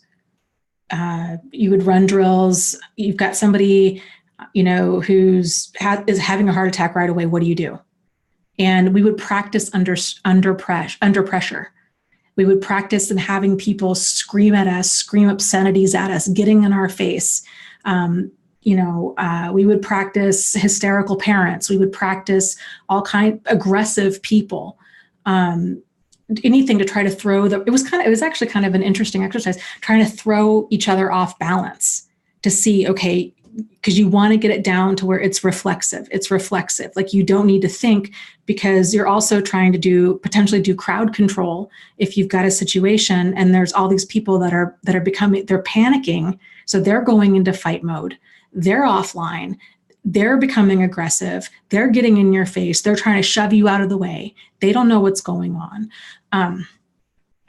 So yeah, practice, anticipating the different kinds of scenarios that you could potentially have with a certain person. And it's the same thing with a lot of like conflict strategy. So there tends to be like a handful of ones that you're going to come, depending on what line of work you're in, but like a trauma or crisis, there's going to be a handful of ones that you're going to come across. A person who's having suicidal ideation, a person who's actively suicidal, a person who's homicidal, a person who you've got to break some bad news to them, let them know that you've got to contact Child Protective Services, somebody who's psychotic, handling that. So it doesn't, to an outsider, it might look like, oh, they must just do well under pressure. And it's not. It's that people that are really skilled at this, we practice it over and over and over and over again in all these different ways until we can work out what we're going to say enough to where we're getting the desired result. And after either physically or emotionally, whatever the conflict was that happened, there's generally like a post-analysis that happens. So then people will all get into the room that were involved in the incident, and people will talk about what went right, what went wrong, what we can do different. So everybody can learn from it. And then hopefully next time it'll be different. So there's a whole process to it.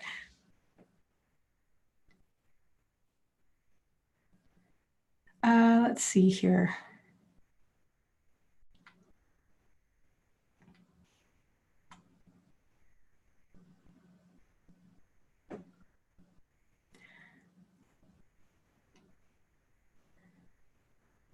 High Quality says, yeah, it sounds intense.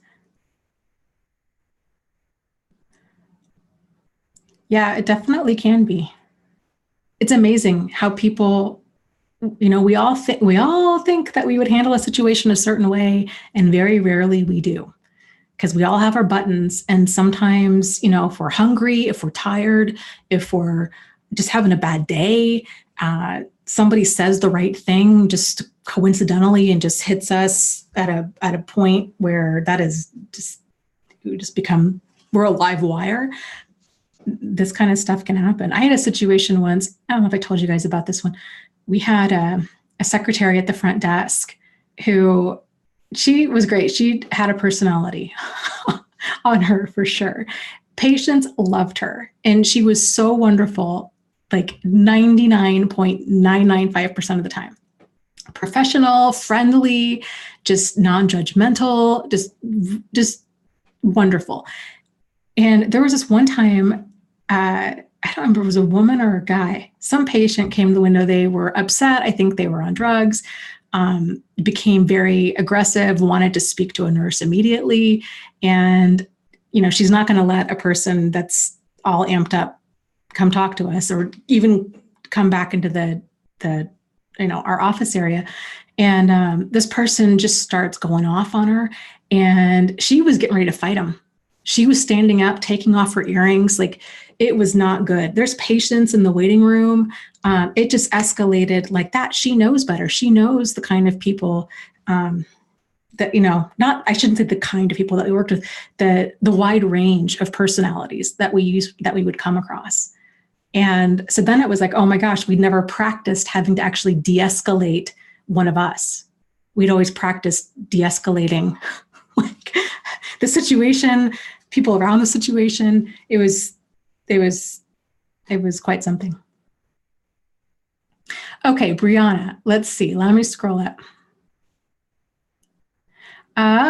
She says, Dana, how would you recommend I prepare for the work I'm about to do and the memories I'll encounter in EMDR therapy?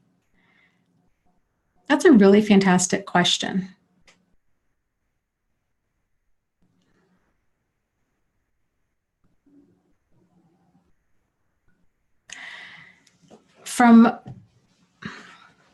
Well, I guess in part it would be, I guess, kind of knowing yourself and knowing what ways you think that what would be the most supportive or productive or both thing for you to do. So it might, I would definitely bring it up with your therapist when you go for your first session and say, you know, I'm a little bit concerned that we're going to bring some stuff up and then I'm going to be kind of left holding the bag at the end of this session. And, you know, how do these sessions normally go? Do you normally allow for time at the end of the session where we can talk about things, or is there any way, you know, what does your therapist recommend with that? And can they kind of build in, if you're really going to be going through some heavy stuff, could they possibly, at least for the first session, so you kind of know what to expect, could they build in like a 10-minute chunk of time at the end or however long, where you could just kind of process that and see. And then maybe you don't need to do that the next time. Or maybe, taking some time to journal about it. Maybe go into a coffee shop or something after your session and journaling about it and just kind of seeing what's coming up. Or maybe see if a friend ahead of time, see if you can meet a friend for coffee or for lunch. And that you can just kind of decompress with and talk stuff through. Maybe all of the above. It's, from what I've heard from people, I have not personally done EMDR. It's something I've been meaning to do. But I have heard a lot of people have really significant results even within one session. 1 to 3 sessions, a lot of stuff is resolved. So, yeah. So I'll be curious to hear your experience, if you don't mind. Not that you have to go into any personal detail or anything, but I'd be curious to hear what your experience is and kind of what you thought versus what it was like after you're done, if you're open to sharing.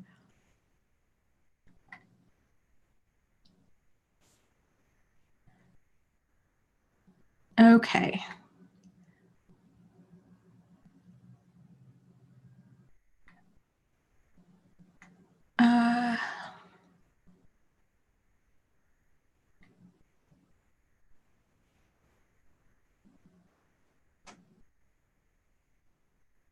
Elizabeth says, I hate it when narcissists jump into aggressive behavior right after meeting you, like testing the waters to see if you can take the abuse, but at least you can see them coming. Yes, and hopefully kind of knowing what we know now, don't allow that to continue. You know, if that kind of stuff happens on the first date, on the third date, you got a boss who's like that, that you just kind of nip it in the bud right away.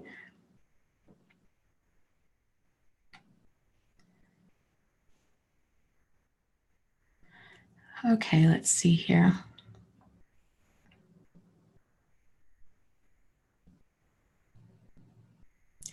Grace says, this anticipation and situational analysis is an asset, but it's also a symptom of my CPTSD that I'm trying to curb, AKA hypervigilance.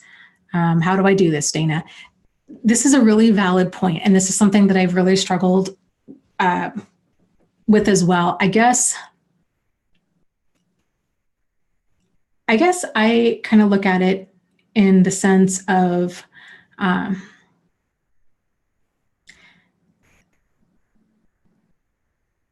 hypervigilance is just the state of uneasiness. It's just a state of kind of anxiety, and you're just in the state of like cat-like readiness. And it's not productive. It's not helpful. It's just this switches on within us. I have found that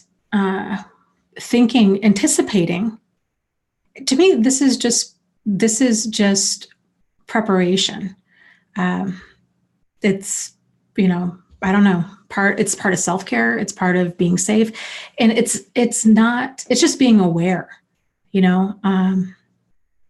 if it becomes obsessive, then that's another kind of another issue. I went to go see a psychiatric nurse, I don't know, a handful of months, probably about a month or two after the fire that we had. And she was asking me about, because I already have PTSD. So it was like, well, how are you doing now? And I had said, I was very concerned that it was like, going through something like that. I was so concerned that it was going to come back with a vengeance. And so she was asking about if I was experiencing hypervigilance. And I had said, yes, at first I was very hypervigilant. So here, let me explain the differences in how I view them in my situation, because it's just an example. Maybe this will help better illustrate this. So for me, the hypervigilance of that was focusing on always making sure my cell phone was charged, like obsessively looking at it, seeing where the battery was. Because when we had the fire, my cell phone was probably, I don't know, I had been charging it. Like I had just plugged it in probably 20 minutes or so before the fire happened. And had I not done that, I wouldn't have had a cell phone. And things would have been really bad. So I was very on top of how charged my phone was. With the house fire, we had 2 cats. I didn't know where the cat carriers were, didn't know where the cats were, didn't know where my purse was, didn't have keys to my car, all of this. So even had I been able to grab the cats and get out, what would I have done with them? So, so my feelings so this was everything that was going on in my head at the time. The feeling of hypervigilance was obsessively checking my phone to see where my battery was. And it was also, whenever I was going into any building, I was just kind of not just noticing, I was seeking out where the exits were. Because we were going from hotel to hotel for a while there. Okay, if we gotta go, there's fire, how am I gonna get out?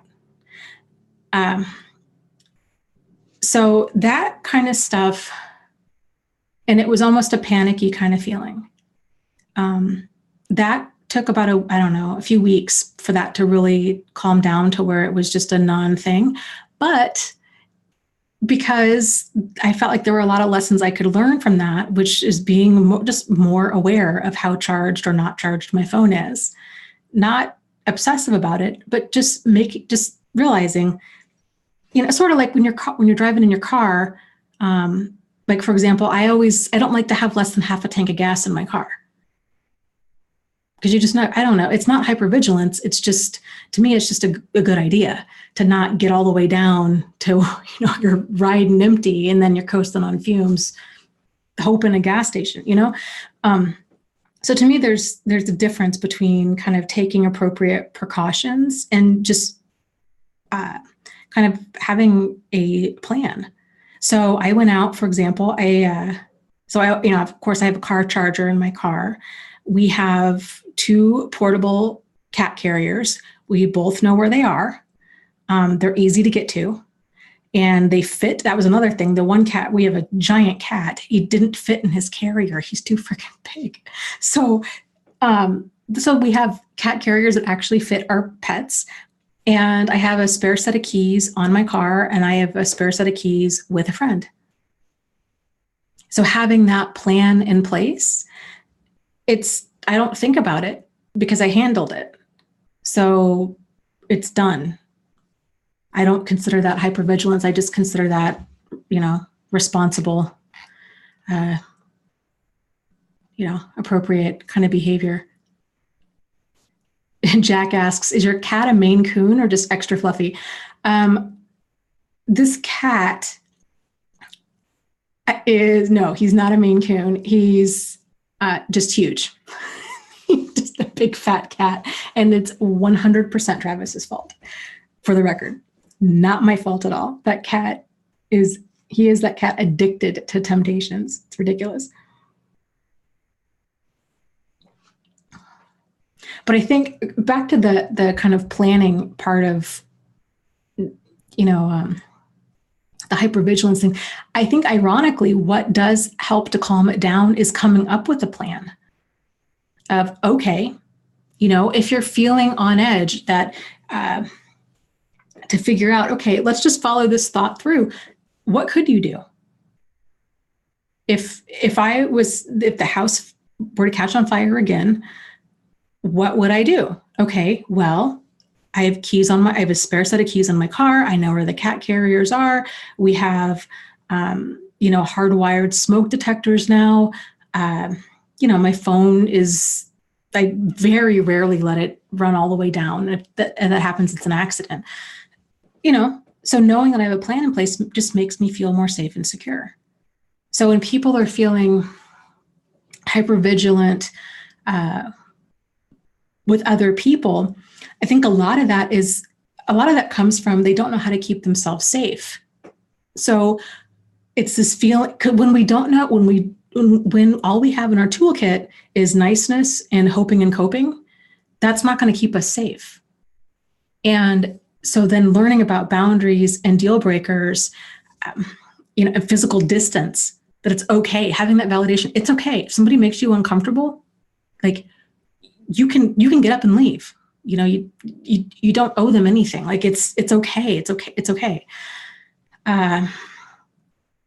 This kind of stuff, when we realize that we can move ourselves to safety, that's a game changer. Because before we realize this goes back to this internal locus of control versus external locus of control. When we don't have the adequate tools to keep ourselves safe, then we're relying on other people to keep us safe. We're relying on the new person we're dating. Please don't be abusive. I can't handle going through this again. I really hope that you're going to be nice to me and that you're going to treat me well. And because we don't know, we haven't maybe not realized yet that they're going to be however they're going to be.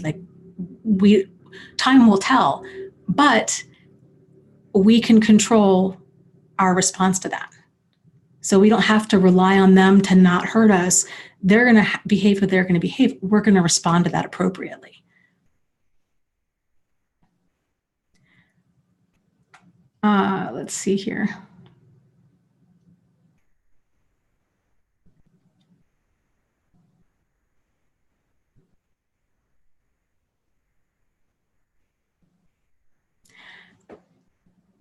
Yeah. Nikki says, I sleep with a knife and compulsively check my house for intruders. before I can relax, behind the shower curtain, closets, under the bed. I got attacked while sleeping when I was 13 and it's stuck. Well, I mean, I can see, I think it's understandable as to why you're doing that. It's difficult when we go through something traumatic like that, especially when you're sleeping. It makes sense as to why it would be, why it would be difficult to fall asleep without making sure that you're safe. I'm really sorry that happened to you. That's terrifying.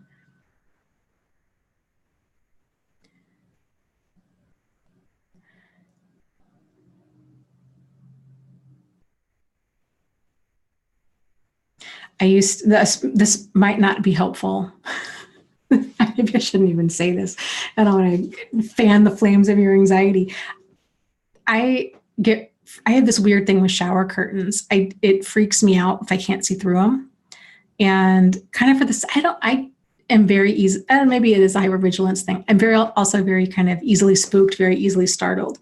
And, well, and I guess, in all fairness, I used to have a neighbor who had terrible boundaries. This is probably exactly where this came from. I used to have a neighbor who we were good friends, but she had no boundaries. And we never locked our door during the day because there was, I think, 5 of us that lived in this house and we were always in and out. Well, I shouldn't say we never locked the door. It was a crapshoot as to whether or not the door was locked because people were in and out all the time. And there was this one time I was in the shower and she had been calling me. My friend was on the phone with her boyfriend. Anyways, so she just comes over across the street, comes upstairs. I don't even hear her, and goes right in the shower and pulls the shower curtain open because she had something to tell me. This scared the daylights out of me. And yeah, that's where that comes from. So now I'm really weird about, I like glass shower doors or clear shower curtains. But then I had this thought. This one time I was in the shower because I was thinking, because I still do that. I still do that to this day. I still peek out periodically. And then I've had these thoughts like, well, Dan, what are you going to do?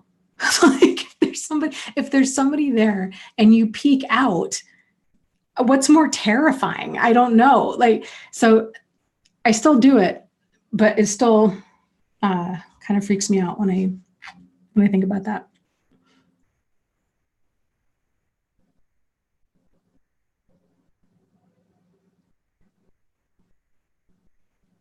Kevin says, who bursts in on you in the shower? That's like a movie. Yeah, no boundaries. We had no boundaries. Ridiculous. Yeah, she wasn't even trying to mess with me. Like, I don't even think it crossed her mind that was inappropriate. Like, that's the level of no boundaries that we had. It was just like, I don't even remember what she wanted. She had something important to tell me. I don't know, probably about her boyfriend or something. And it was, she just couldn't wait. So she had to tell me. Let's see. Yeah, Nikki says, I do the peeking out thing too, but I figure at least you have a shot if you see him first. If you're sleeping, you have no chance. Yeah, and this is true. For a while, well, when I was about 13, actually, I was babysitting the house across. I don't know if I told you guys this story or not. Babysitting the house across the street from me, and it was late at night, and I heard somebody by the front door, and I thought, oh, the parents are home, right? And so I get up to go to the front door, and I don't know, it was the darndest thing. I had this feeling that it wasn't them. And I was going to open the door, and instead I locked they had multiple locks on the door, locked another lock, and then went over to the window. I guess I must have subconsciously realized like I didn't hear their car. And so I went around to the window and their car wasn't there. So I was like, well, what on earth? Like, I know I heard somebody there. And anyways, it was, I was a guy trying to break in, and he ran past the window. We made eye contact, and then he took off. And I couldn't tell if he went into the backyard, like where he was. Super scary. I ended up calling 911, and which was a big deal. Like that had just come out then, like not that long before. I had to actually call them, and they came over. They caught the guy, and he had said, "Oh, he was just out for like a jog or a walk or something." Like, no, and they let him go. So, because there was, I guess, there's no crime, but dude was right up in the front door and not up to any good. It was really just really sketchy.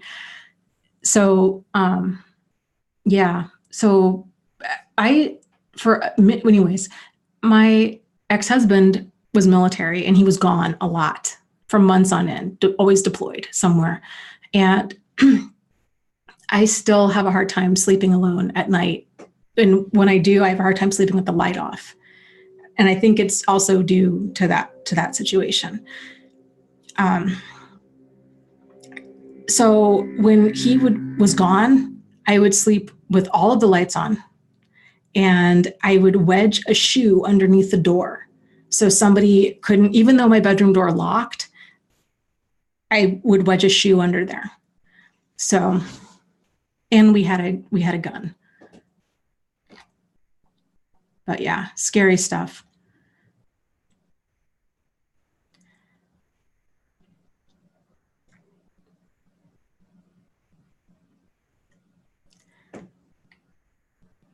Let's see here. Bright Blue was saying, hey, what was Dana saying about narcissists during pregnancy or after having kids? I was saying that when abusive people that are, let's say, driven by power and control, when they get comfortable, when they realize, okay, this person's not going anywhere, or, hey, I get settled into this job, hey, they can't fire me, kind of a thing, when they settle into a place, they drop the facade. They drop, because they don't need to have it anymore. And everybody gets settled in to some degree, but most people don't become abusive when they settle in. But for a narcissist,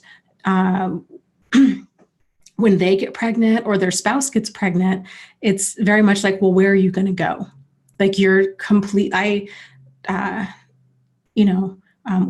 We're always tied together, or you can't leave me now, or especially if the other person, can't leave, or can't afford the mortgage payment without having two incomes, or, these kinds of things. So then they settle in and just that's when the abuse really starts up.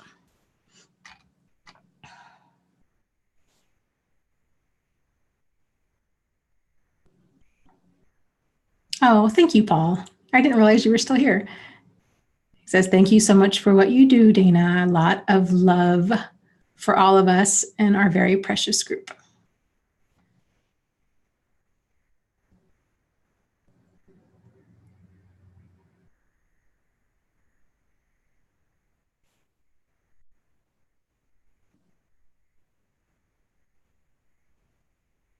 Just Me says, I feel more safe outside in the dark than in the house.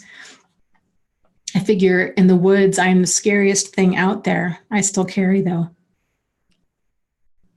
Maybe I have seen too many alien abduction movies because I feel very vulnerable when I'm in the woods, because not only UFOs, but they're big animals out there.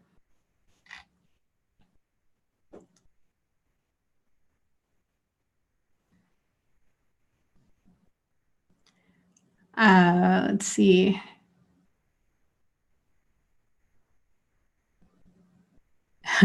November Snow Tarot says, a group of people think I'm dumb, and I'm starting to believe it. Do they have anything in particular that they think that you're dumb about?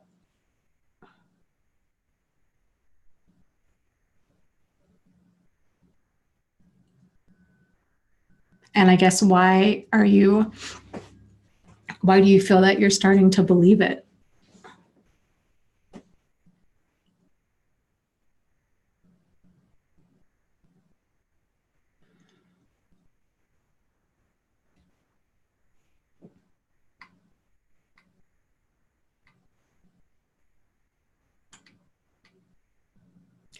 Just Me says, animals are afraid of you, people are not. Yeah. Yeah. I guess it depends on where you live. Like I said, I had that deer. I had a deer charge my car that one night. That was terrifying. Try explaining that to your insurance company. I had scratches all down the hood of my car and on the roof of my car. Craziest thing.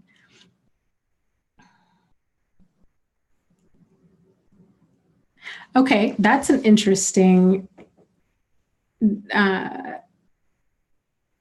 balance. Actually, let me finish up with the dumb comment, and then we'll talk about what you're saying, Elizabeth, because that's a good one.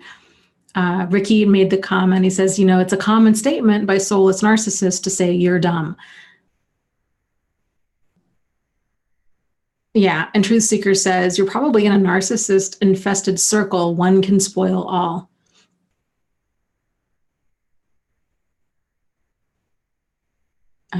Nikki says that she has bear spray, which I do too, which is pepper spray that shoots 30 feet, and it's fantastic. Yes, and my can of bear spray is like this size, and I sleep. It's on the nightstand next to me. Let's see here.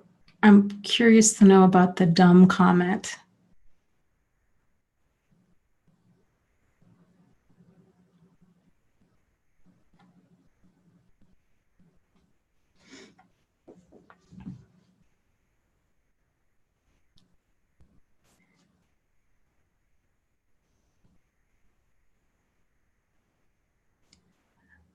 Oh, I'm sorry. Ty says, for some reason, I'm really terrified from Dana's attempted robbery story, and I'm spiraling a bit. Is there any advice?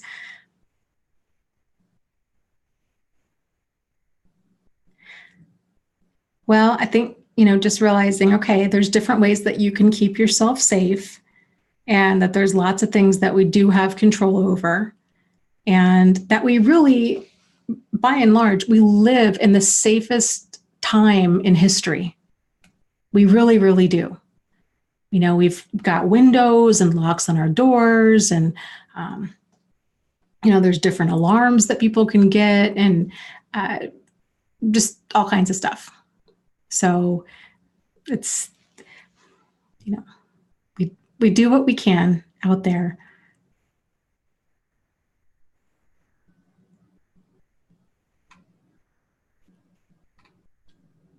Let's see here.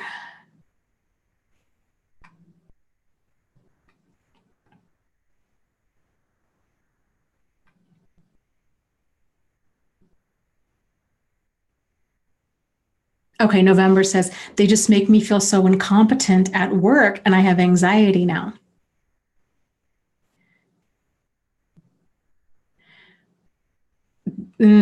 Yeah, that's an issue. How long have you been working there?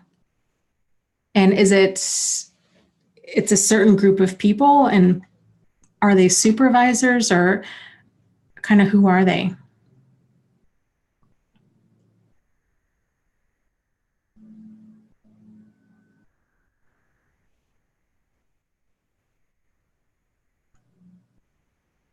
Jennifer says, I live in a ground level apartment, and I lock my doors and windows. I keep my blinds shut when I'm away, but I don't know if there's anything more I should do. I'm not buying a gun. Yeah, and Bonnie's talking about wasp spray. Yeah, bear mace is kind of hard to get, and it may or may not be legal where you live. But you can, I think I got mine from Amazon. I wanted something that can drop a charging bear, because I'm not really comfortable using a gun either, even though I've had them before and, grew up shooting them. So I just don't, would use mace. But yeah, wasp spray will do the same thing. Not drop a bear, but it'll hurt bad enough. And it has a nice long range. Like you don't want to, ideally you want to be far away from somebody.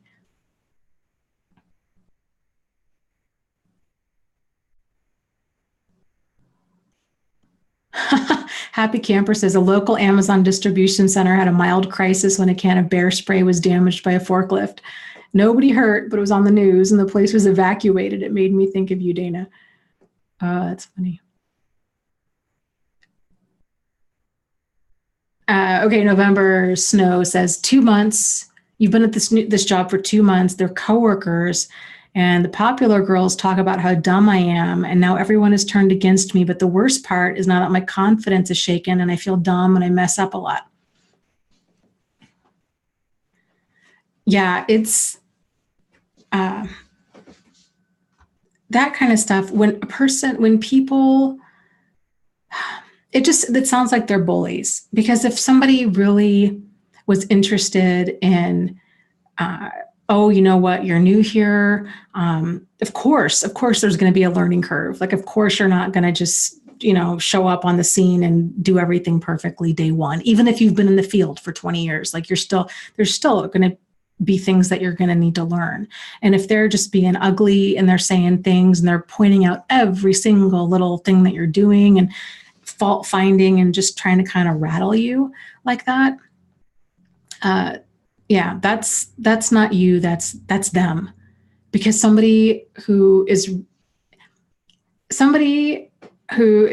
handling that appropriately, like even if you were making all of these mistakes, would approach you in a way that's not anxiety inducing like that, where they're continuing to find fault and to talk about you and all of that. That's where the line is with bullying. So even though there might be some truth to the issues that they're having with you, like, oh, you filled out this form wrong, or, oh, you put this in the wrong place, or, oh, you did this or that.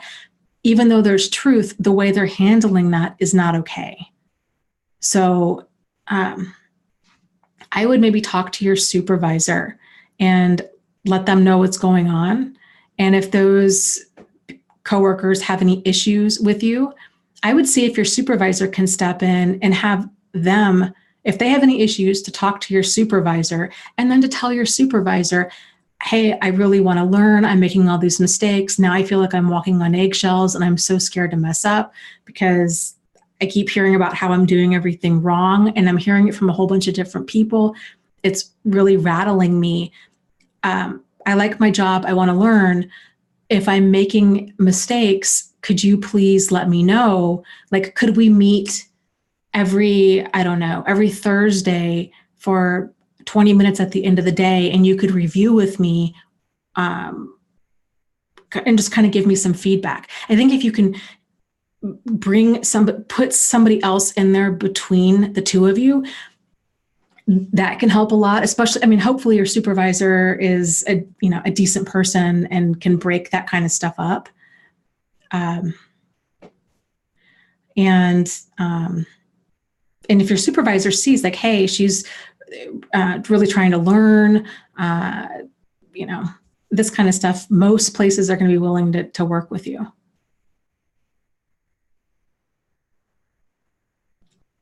But, sometimes too, it can help to kind of follow this train of thought out. Okay, well, this isn't looking too great now. So what's worst case scenario?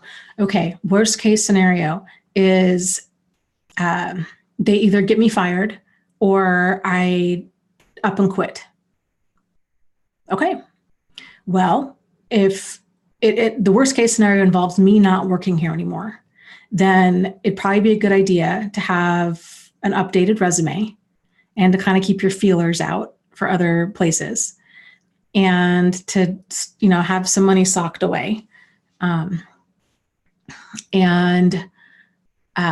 if you get fired, if you're here in the United States, at least, if you get fired and I would start documenting stuff now. Like, okay, this is how they're treating me. This is the day. If you can, I don't know what kind of work environment you are in. If you can email your supervisor, have a paper trail. This is what's going on.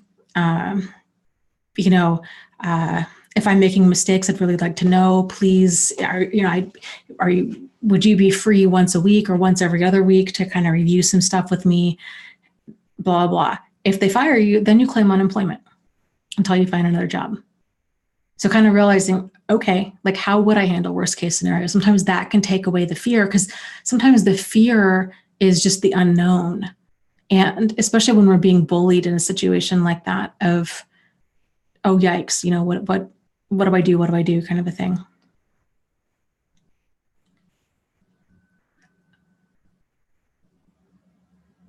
Yeah. And Truth Seeker says, you can say to the management that the constant criticism of these people is doing the opposite of making you productive. And you may even want to use the terminology, what is it? Hostile work environment. And have that in writing when you email your supervisor. Because it is. So again, you might be making a ton of mistakes. And they might have, let's just say, hypothetically, let's say all of their issues are 100% valid. Everything that you're doing, they don't like how you did it. They would have done it different, or you just did it flat out wrong. Okay. However, it's still reasonable to expect to be treated with dignity and respect, regardless of the mistakes you're making. It's still reasonable for somebody to come to you and, well, to not be gossiping, to not be pot stirring, to not continually be fault finding, to roll their eyes, to snicker, to get quiet when you walk in the room, things to just get tense, that kind of stuff. It's manipulative and it's toxic and it's a hostile work environment. It's not necessary and it's not appropriate. So there's no excuse for that kind of stuff. None.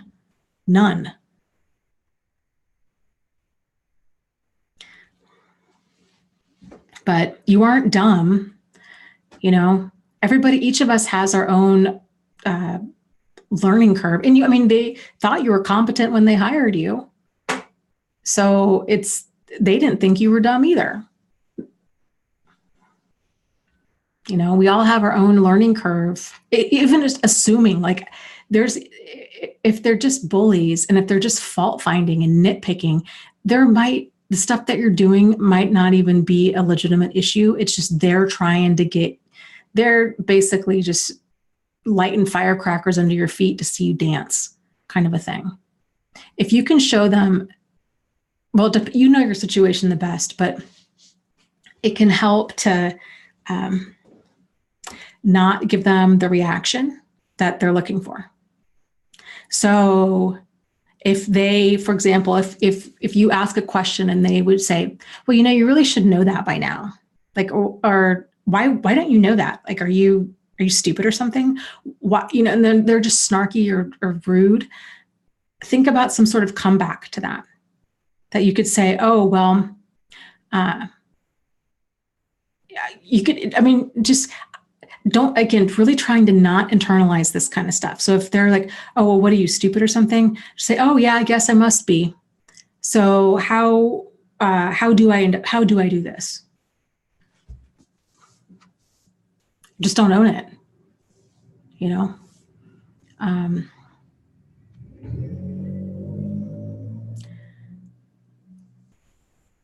Let's see here. But if they're creating tension,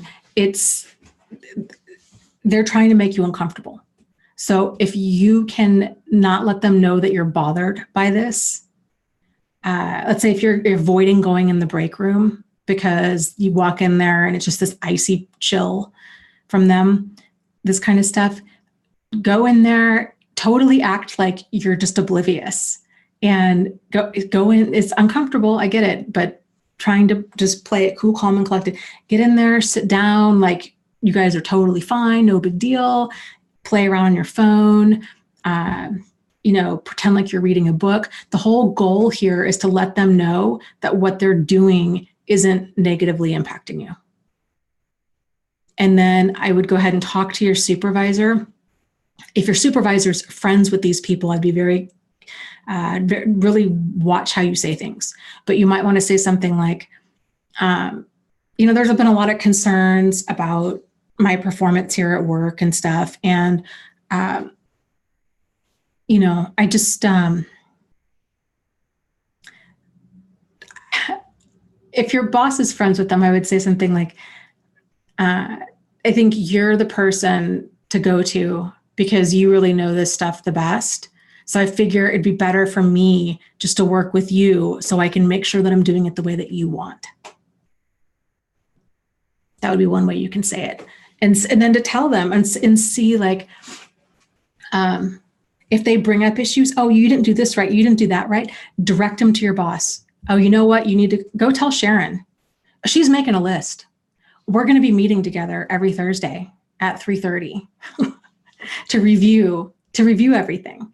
Go tell Sharon. Go tell Sharon. Add it to the list. It just takes the wind right out of their sails.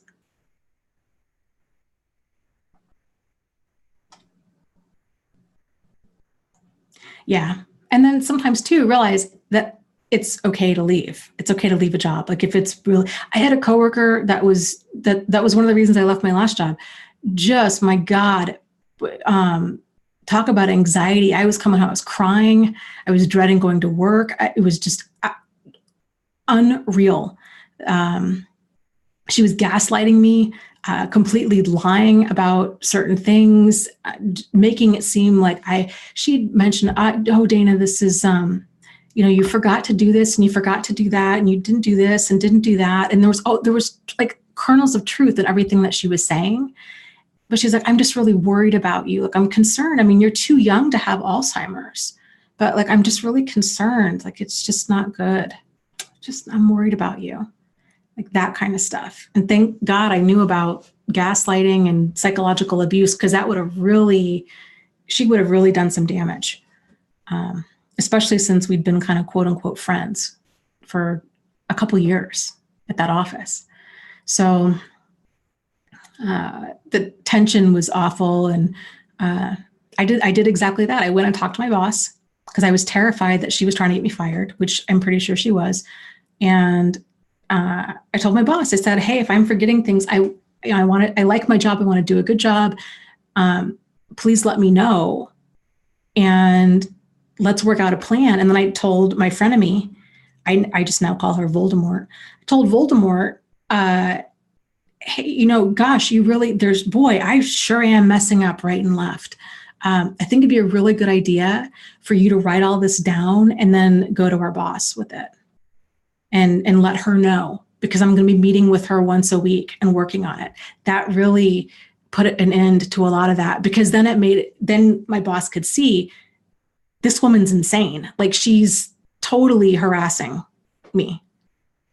And so then that kind of stopped. But then it just switches. Then it became little things. Like, we used to walk out to our car together at the end of a shift, and she would all of a sudden would leave 5 minutes before me, or she would pretend like she had to stay. And so then I would leave alone. Or if we did walk out together, she'd walk faster in front of me. Just all kinds of little stuff like that. Ridiculous. It was such a great feeling. I had to get to the place where I had to make peace with the fact that, and again, it was there were a lot of other things going on there where it was unsafe. I had that security guard situation. I had Voldemort. And finally I was like, you know what? Okay, universe, I get it. Like, I'm done. And it was the best feeling going in there and being like, so I didn't say anything to them. This one coworker in particular, for like 10 days. And then I had said, I announced it we had a team meeting. My boss knew, but I said, I just want you guys to know I'd put in my 2 weeks notice and I will be leaving in 4 days. And she was totally caught off guard by that. And then was super nice to me after that, because basically I was the only friend she had.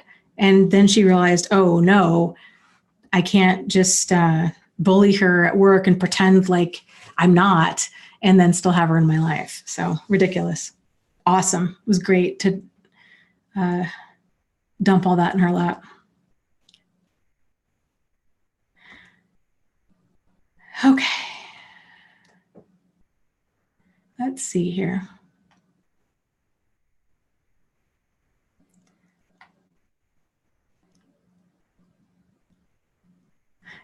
Yeah, Nikki says, my dad uses that. He puts me down about my choices or my thoughts and justifies it by saying he's worried about me or my future.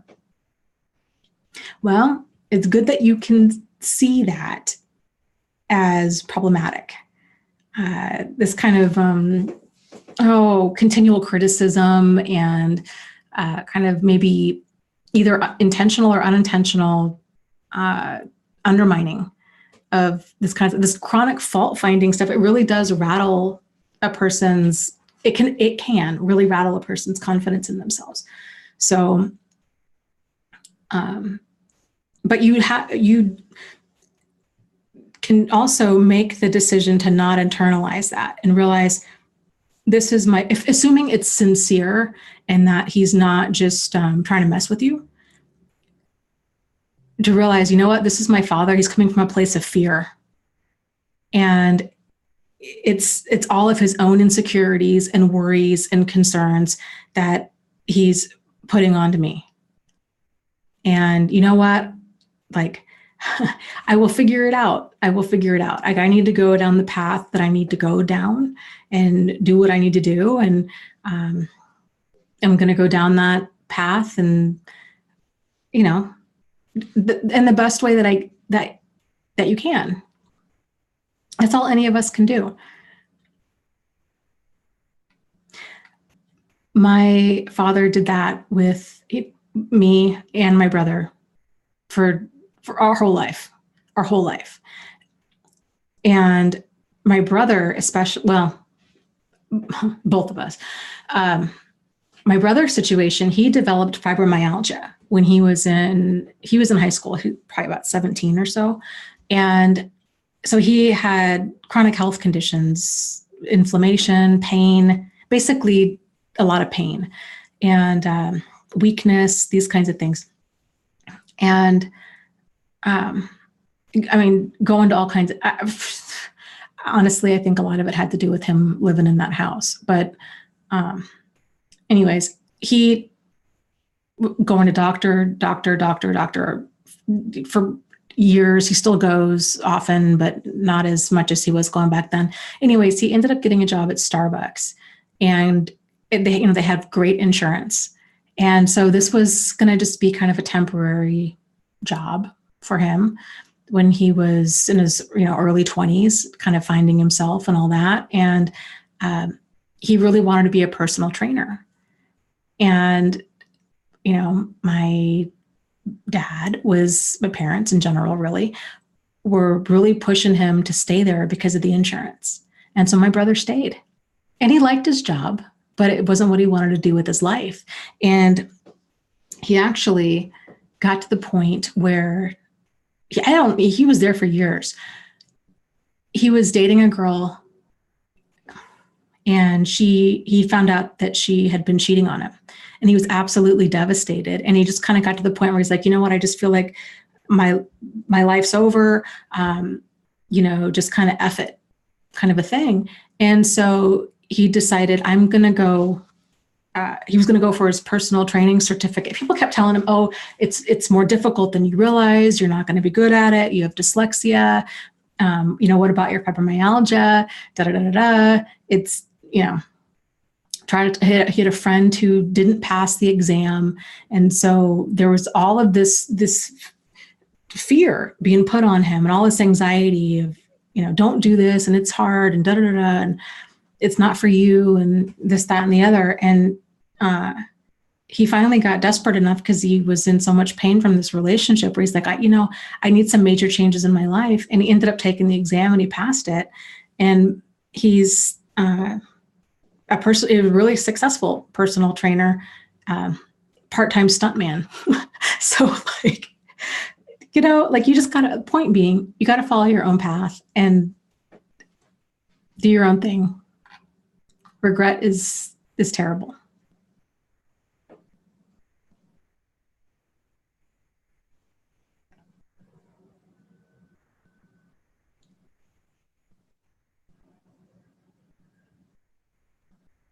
Carol says, that's such an awesome testimony about your brother, Dana.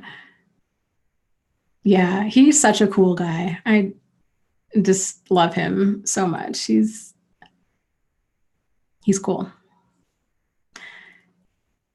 Just really great attitude. And I'm so glad that he's kind of my father is very well intended, but it's a lot of this. My father is a retired architect, and he used to design medical facilities. And so that just gives you any idea about his personality. Like, he's very detail oriented, and he's a very intelligent man. And, it's his job to think about all of the different ways things could go wrong. and how to prepare for this, how to plan for this, how to kind of design any of these possibilities out. So it's just, that was his personality, and it was his career for, 40 something years. So, but the unintended result was you were terrified to take a step forward, because he would tell you every single thing that was wrong or that could go wrong about what you were wanting to do. And, just really, really rattled us. Yeah, right. Local tourist as like father, like daughter. Yeah, I might have a lot of the anticipation and like over planning stuff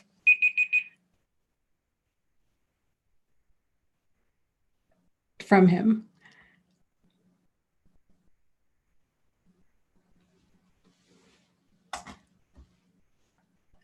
Let's see. Local tourist says, I meant that in the nicest way, Dana. Oh, yeah, it's okay. It's, it's so scary when you get older and you start seeing there's things in yourself that are very much like you're like, yes, I am my mother's daughter. I'm my father's daughter. You see where you get this kind of stuff from. Like, when I was a kid, I used to absolutely hate talk radio. Both of my parents were super into talk radio, like PBS and Nova, and like these kinds of learning shows. And, when you're a kid, you're like, this is a snooze fest. Can we turn on something else? And as an adult, I just love all that stuff. And so I always kind of chuckle to myself when I get in the car, because I don't really know anybody else that loves talk radio and these kind of science shows like I do.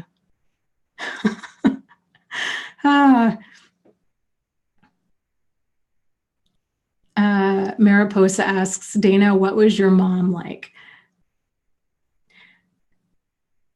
And Kevin says podcasts are way better than talk radio. Yes, podcasts are like something out of my fantasy. Like, I freaking love them so much, because there's generally no commercials, and there's such a wide range of stuff out there, and you can choose the topic. I love them. Best invention ever. My mom, Mariposa asked, what's my mom like? She's also, I would say, she's very responsible. She's very, very similar, I guess, kind of similar personality, very organized, she is Christian. And I would say, wouldn't even say, like, lives her faith very much so. So she's for decades now, she's been very interested in volunteering. She volunteers. She's retired. She's 74 now. She volunteers anywhere from 20 to 40 hours a week, and has for years and years and years. There's a lot of things about both my parents that are really great qualities. Let's see what else. My mom loves to travel. She loves to travel a lot more than I do. She's always going places. She's actually trying to talk me into going to Paris next year. But I I don't know about all that. I mean, that's really far and a lot of travel. And I, I, I don't know. Let's see. What else is about my mom? She's very by the books. I don't think I've ever met a person who's more by the books than my mother. She just, like, for example, when we were kids, we could not see a PG-13 movie until we were 13. Not 12, not 12 and a half, 13. Things like that.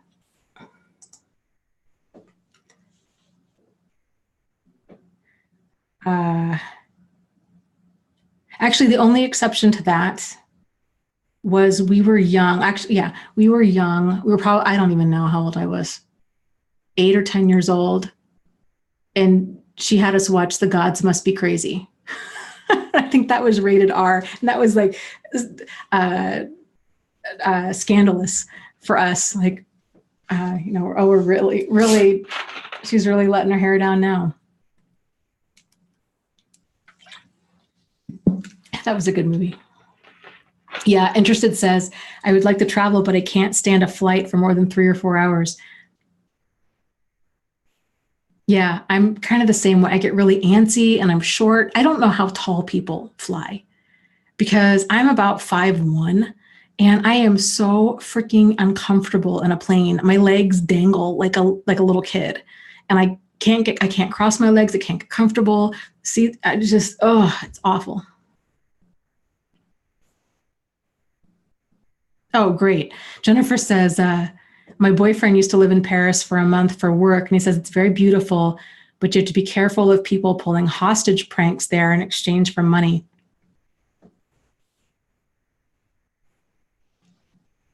Yeah. It's wild, all of the scams and scary stuff like that. That's just so mainstream now. I guess I would love, I mean, Paris, right? I remember being in junior high and taking a French class, and the cover of our French textbook it was like I don't know, it was probably a scene from like a cafe in Paris, and it was people walking and in the cafe, and there's somebody on their bike with baguettes, and just kind of this whole, I fell in love with it then. I'm like, oh, this is so charming. But yeah, now I don't know it's a lot of travel. My mom she has way more energy than I do. That's for sure. Oh my gosh. Jennifer says, yeah, like they'll find a way to get your hands bound for a magic trick, but then they won't unlock you unless you agree to pay them. Stuff like that. That is wild. And then Kamami says, I'm a French lady living in France. My dear, it won't be a good idea to be in Paris with the yellow vest issues. I'll have to look more into this. I worry about my mom. Her and her friends, they travel extensively, and I'm always concerned that, I don't know, something's going to happen because they're all in their 70s.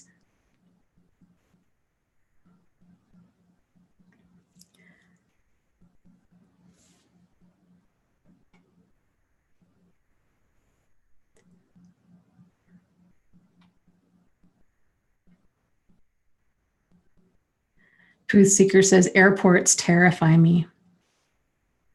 And Just Me says, I cannot make myself get on a plane at all. Yeah, I'm not a fan of flying. Every time I get on a plane, I just make peace with God. Like, it freaks me out so much. That's a stressful way to be. If you have to do that every time you travel.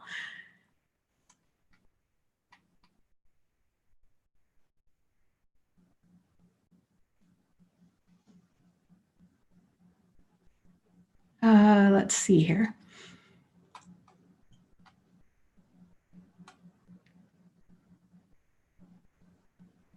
Oh, interesting. Hooray says, speaking of talk radio, did you hear Fresh Air yesterday? Talked about domestic violence and actually brought up narcissism. It was awesome. I did not hear that. That is awesome.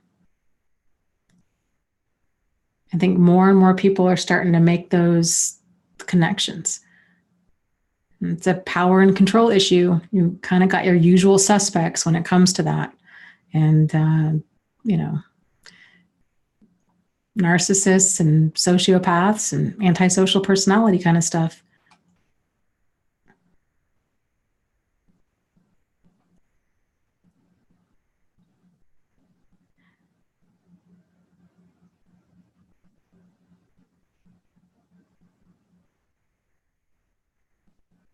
Jennifer says, where is it started?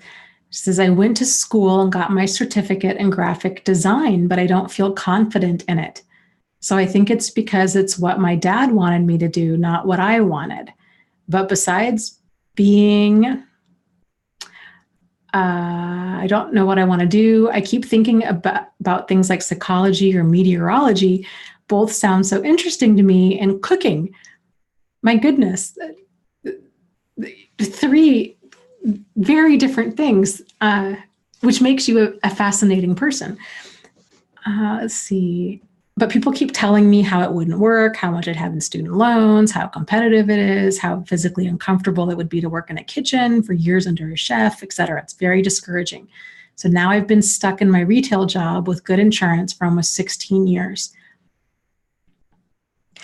You know what I would encourage anybody who's kind of trying to figure out, like, well, what do you want to do in this next chapter of your life, whatever it might be, to go talk to a few people that are doing what you think that you would like to do, and see what do they like about their job? What do they dislike about their job? What is an average day for them like? Because kind of what we think something is like and what it actually is are often 2 very different things.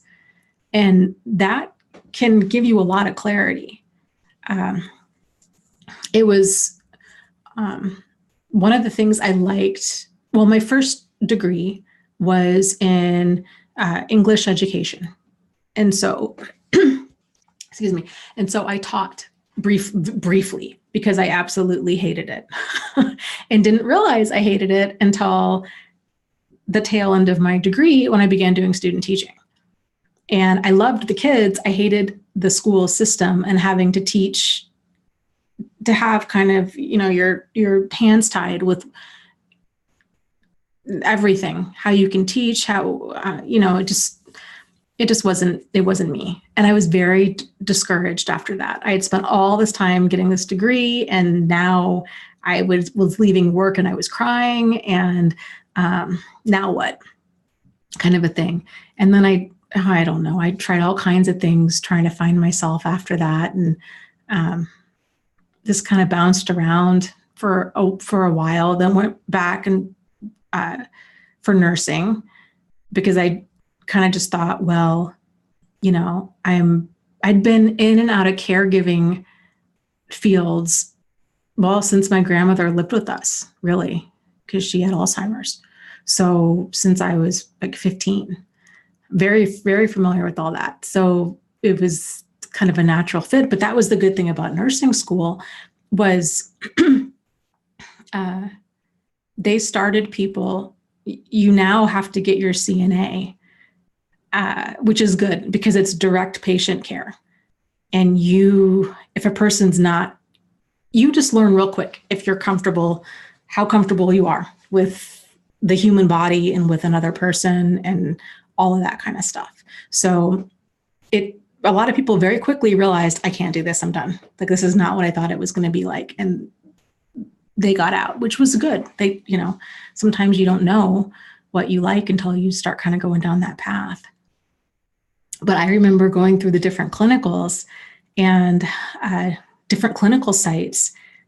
And it was one of the things they asked us the first day of nursing schools, what kind of nurse do you think you want to be?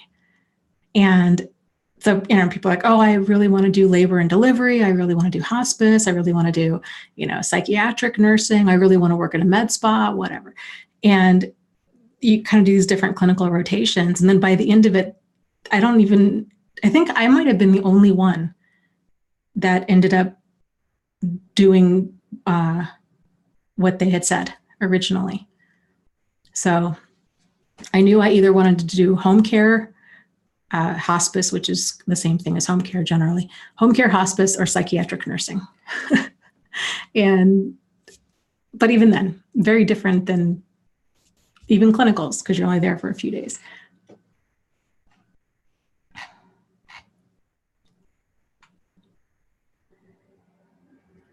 Let's see.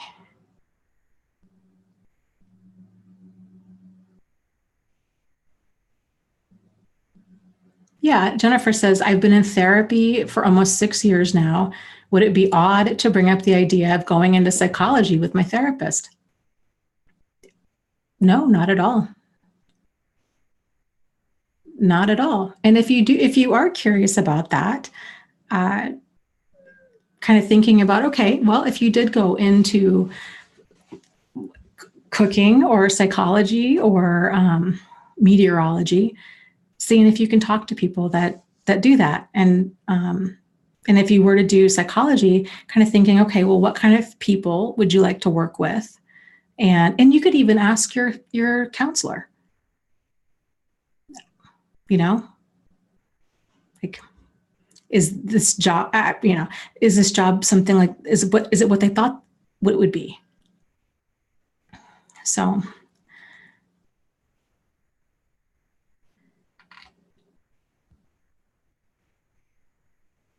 I think sometimes the people that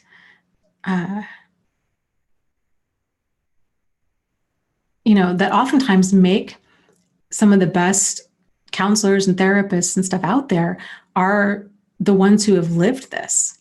The book club, I have it right here, book club book that we're reading for this month is called Complex PTSD from Surviving to Thriving by Pete Walker. And this is a fantastic book. He is a therapist. He's been a therapist, I think, for 30-something years. And he's very open about his experiences with abuse and PTSD and his whole family dynamic. And I love his work. I just think he's a really cool guy, and he just really explains things well. So, and I think that's why he's so effective.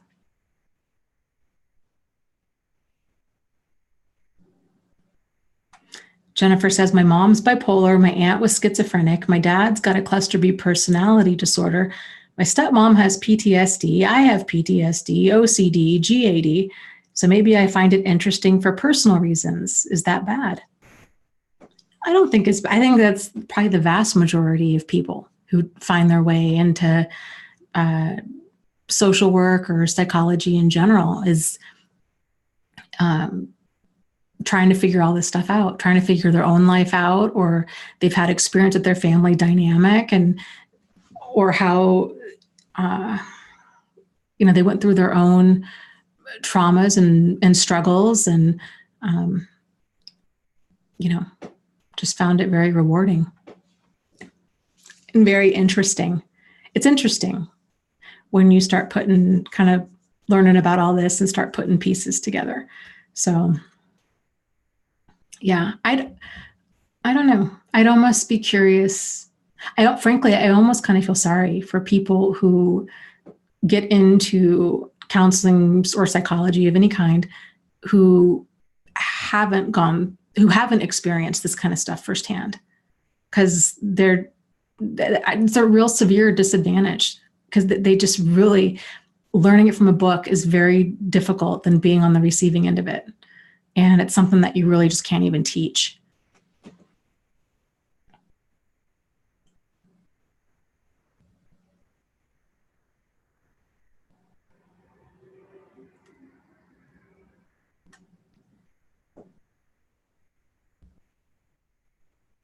Let's see here. I just had this thought and I just lost it. I was going to say, oh, that was quick. That was too quick. Oh, I know what I was going to say. I was just thinking, how I was just saying, if a person's not on the receiving end of this, it's really difficult for them to understand. They have a video series out. I don't know. I'm sure it was some, grant-funded program of some kind about schizophrenia. And it's a video that you watch with headphones. And we had this at my job, and it was awesome. It was so insightful and helpful. And it was basically like what auditory hallucinations can be like for somebody. And it was basically like you got to experience kind of different, like what schizophrenia is like. It was definitely helped to understand where that person was coming from. I was just thinking, wow, that'd be really helpful to create some sort of more like immersive experience with verbal and emotional and psychological abuse. So for people that haven't experienced it, to be able to put headphones on and be on the receiving end of it. Of course, not like verbally abusing them, but just hearing the kind of stuff that I think many of us have heard. And,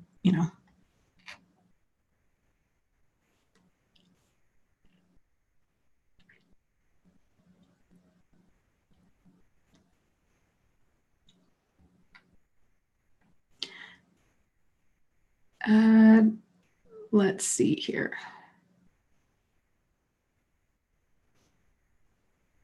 Yeah. Wonder Woman says, yeah, my psychology professor told me most psychologists get into the field because of their own personal issues. He owned his own practice. Yeah. I think mental health in general, I think most fields in general, I pursued my first degree English education because my brother has dyslexia.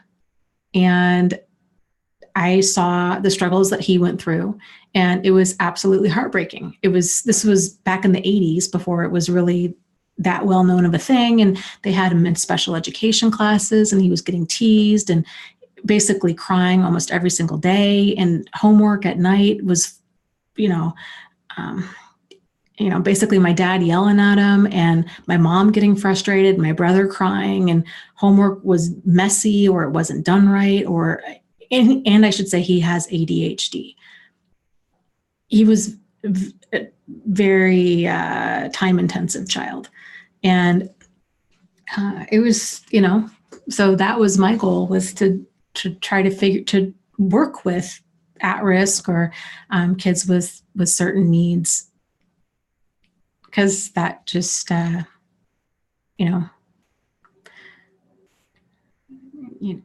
could relate to it and wanted to do something to help with that.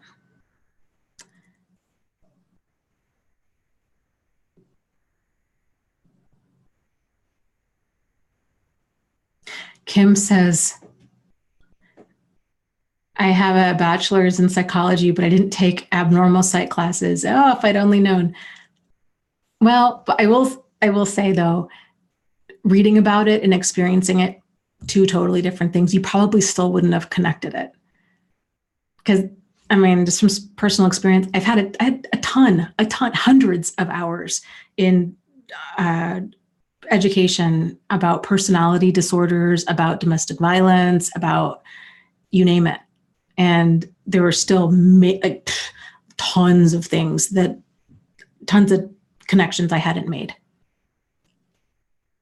Knowing it and actually being able to spot it, it's especially if it's happening to you, two very different things. Oh, Wonder Woman says, Dana is a good sister. I try. I love my brother. He's one of my favorite people. He always has been. We used to, when we were kids, we used to beg our parents to get bunk beds, to let us have bunk beds. Because we would just, he would either, generally, because his room was a total disaster, he would come in my room and sleep on the floor in my room. And I had a trundle bed. Sometimes we'd pull it out. Sometimes he'd just pass out on the floor. We just would talk and talk and talk. And we just had a great time. So, okay, with that said, let's wind down. Yes, we are over again. I forgot the timer went off. Let's wind down and do our guided meditation, and then we will call it a night. Real quick, Maura asks, what is our age difference? It's a little bit less than 2 years.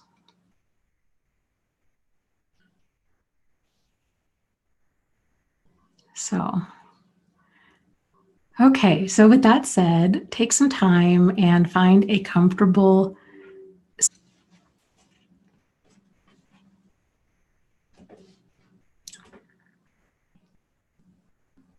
either sitting down or lying down.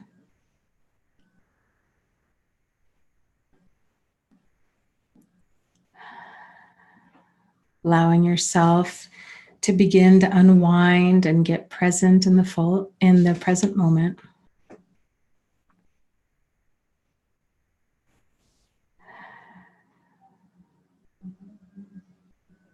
Taking a deep breath in through your nose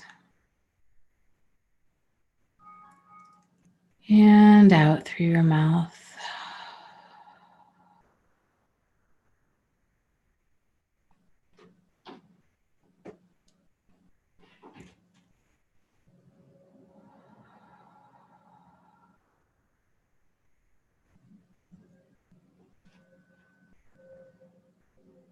With each breath in, allowing it to travel deeper down into your lungs.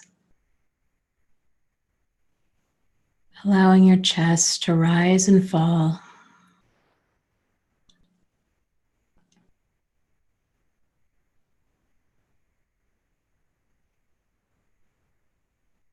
Allowing your body begin to relax.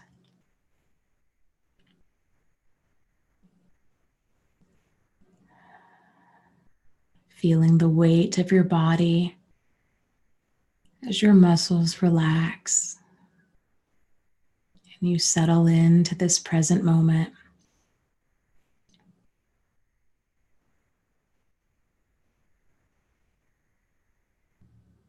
Realizing that in this moment you are here,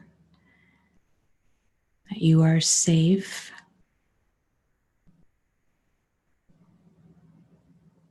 that you are feeling grounded in yourself, that you are safe, that being grounded in your body is safe.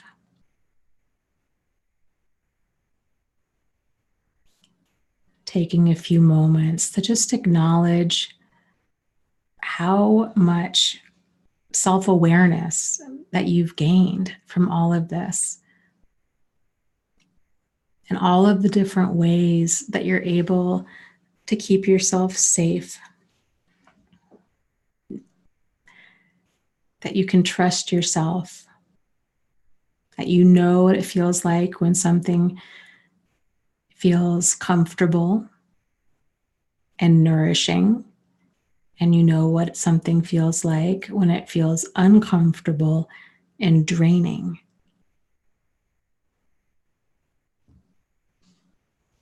And acknowledging that you have the right to move yourself towards what's comfortable and nourishing. This is completely allowable and appropriate.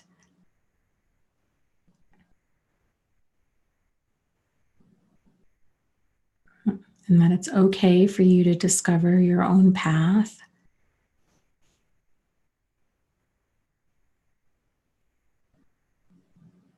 And to be curious and to explore new things, and that you know different ways to do that in a safe way.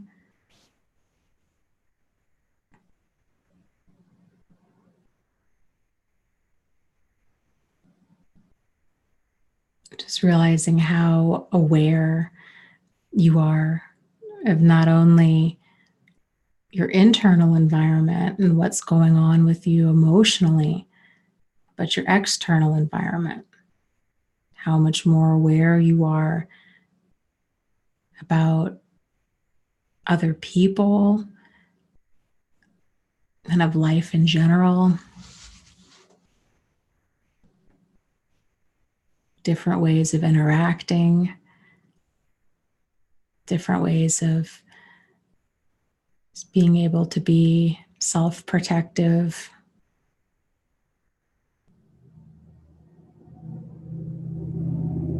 And continuing to breathe.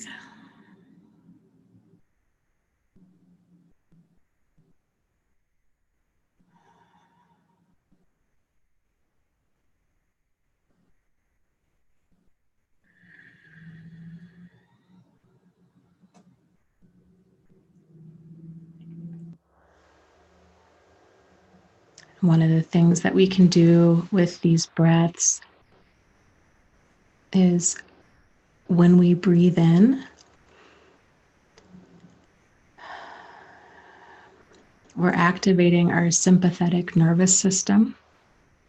But as we breathe out, we're activating our parasympathetic nervous system. So the parasympathetic helps us go into that kind of rest and relaxation, or rest and digest mode, really is what it is. Rest and digest mode. So this is where the relaxation comes in. So when we breathe in, breathing in this healing oxygen, kind of stimulating our senses. And then as we breathe out, you can think about pressurizing your breath. This can help to slow your breathing down even more and even more engage your parasympathetic nervous system. So if you can imagine fogging up a mirror when you exhale.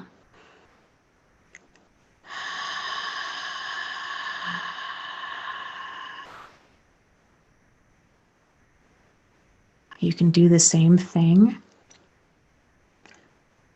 with your mouth closed.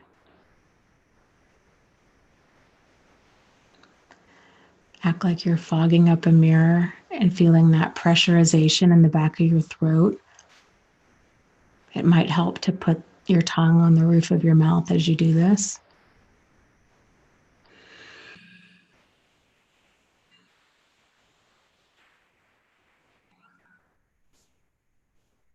Just slows your breathing down, makes you more consciously aware of it. In order to begin to engage that parasympathetic nervous system, requires a minimum of 3 breaths. So 3 exhales, slow, steady, pressurized. That's when we start to relax and gain the benefits from that breathing.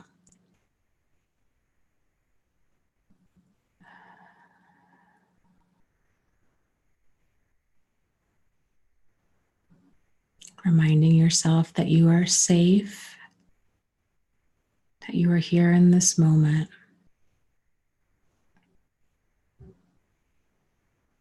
And in this moment, there is no future and there is no past.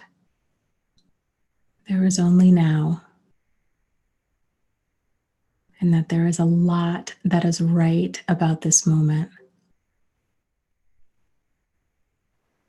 So taking some time to be fully present in your body. Noticing the temperature in the room, if it's too warm or too cold, or if it's just right.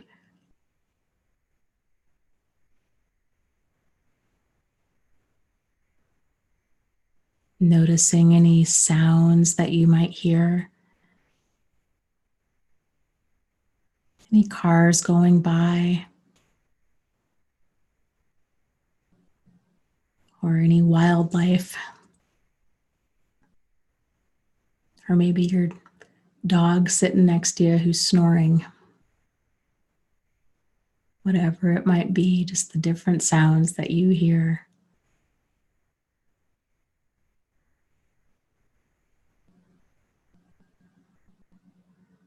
Turning your attention inward,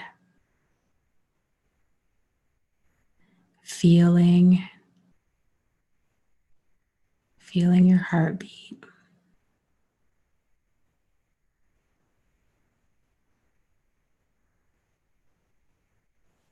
Bringing your attention to the fabric around you, whether it's your sheets or your comforter, or perhaps a chair,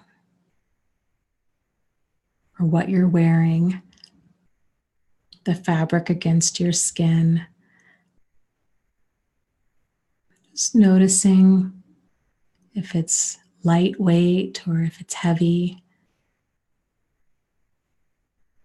if it's smooth or if it's rough,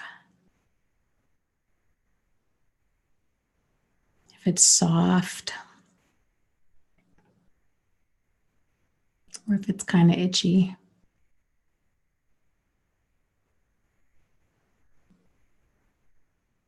If you're sitting up, or if you have your feet on the floor, noticing the feeling of the floor against your feet.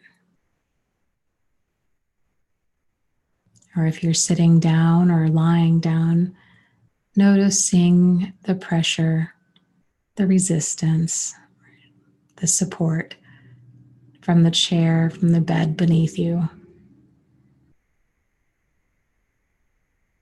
Noticing the different spots on your body where this chair or this bed is supporting you.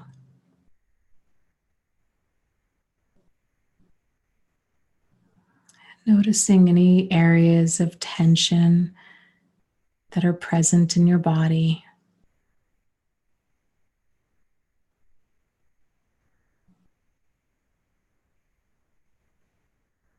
And there is no judgment, there is nothing other than simple observation.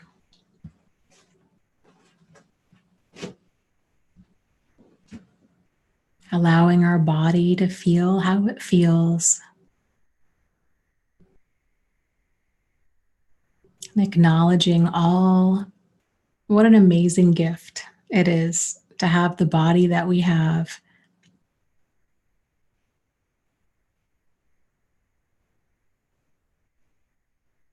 And all that it does for us without us even having to think about it.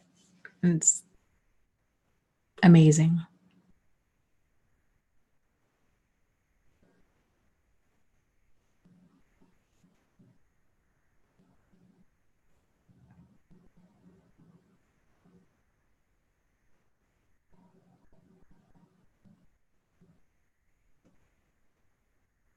And as you continue to breathe,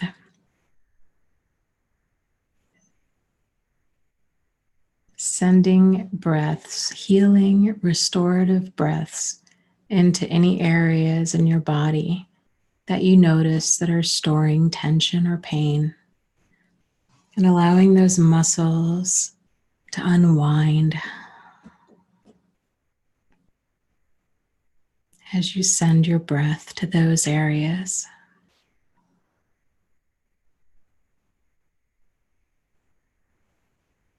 Thanking your body for every little thing that it does.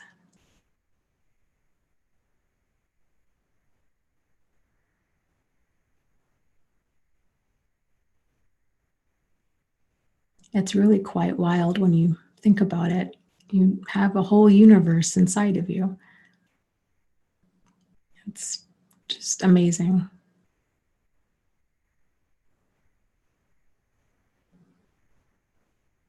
I'm taking some time right now to acknowledge that everything that is good and right about you,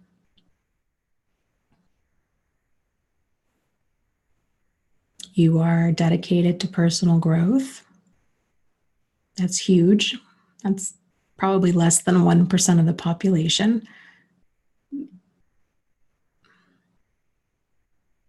You're interested in mind-body awareness if you're doing this meditation.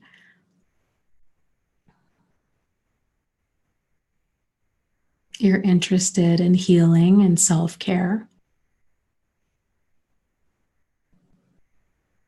You're learning to value yourself. You're learning how to protect yourself. You're inquisitive, curious, intelligent,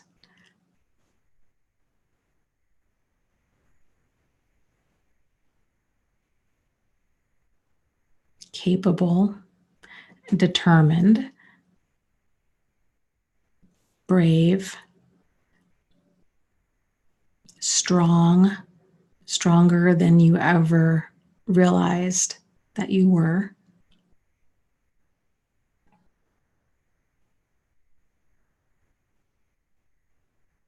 Caring,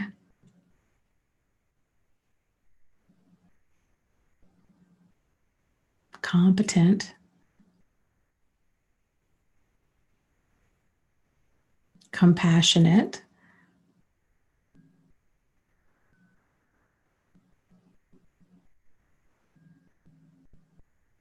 so many things that are right about all of you. The ways that everybody supports each other in the chat and answers questions is just the most amazing, beautiful thing. And it just never gets old seeing it. I really hope that you guys can let that sink in and just acknowledge how much is truly right about you. It's impressive. I mean, it really, really is, especially the personal growth stuff. It's rare. Like albino peacock level rare. You just don't see that. And it's so cool to see people come back week after week full of these amazing questions. And the stuff, half the time, the questions that you guys ask are just things that I wouldn't have thought about in that way. They really are fantastic. They just really make me think hard. It's you guys never cease to amaze me.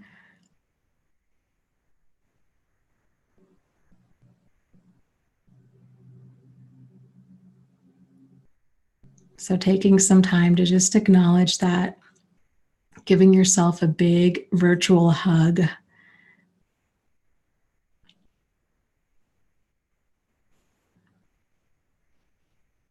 Congratulating yourself for your bravery. And congratulating yourself, or at least acknowledging your ability to start working towards cultivating compassion for yourself. The journey to personal growth is not an easy one.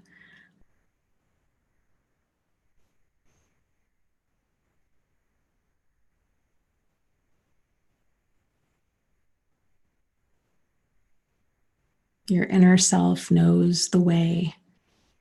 You know, you really truly do, deep down inside. You know what's nourishing for you, and you know what's draining for you. And you know how to err on the side of caution.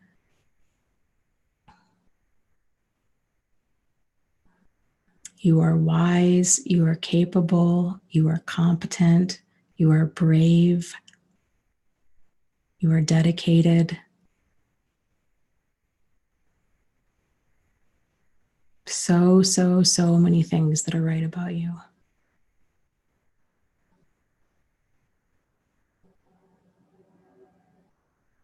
So when you're ready, come on back and open your eyes.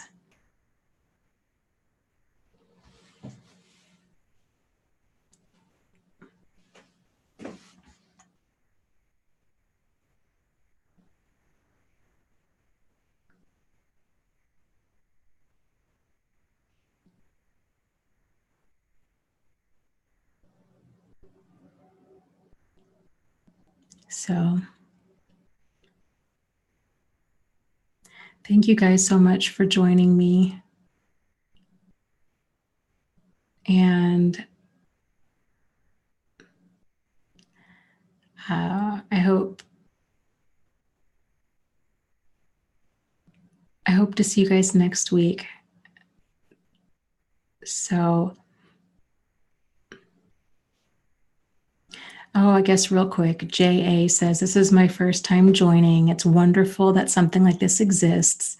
Has anyone ever had experience with a narcissist who is aware that they have an issue, and can they actually change?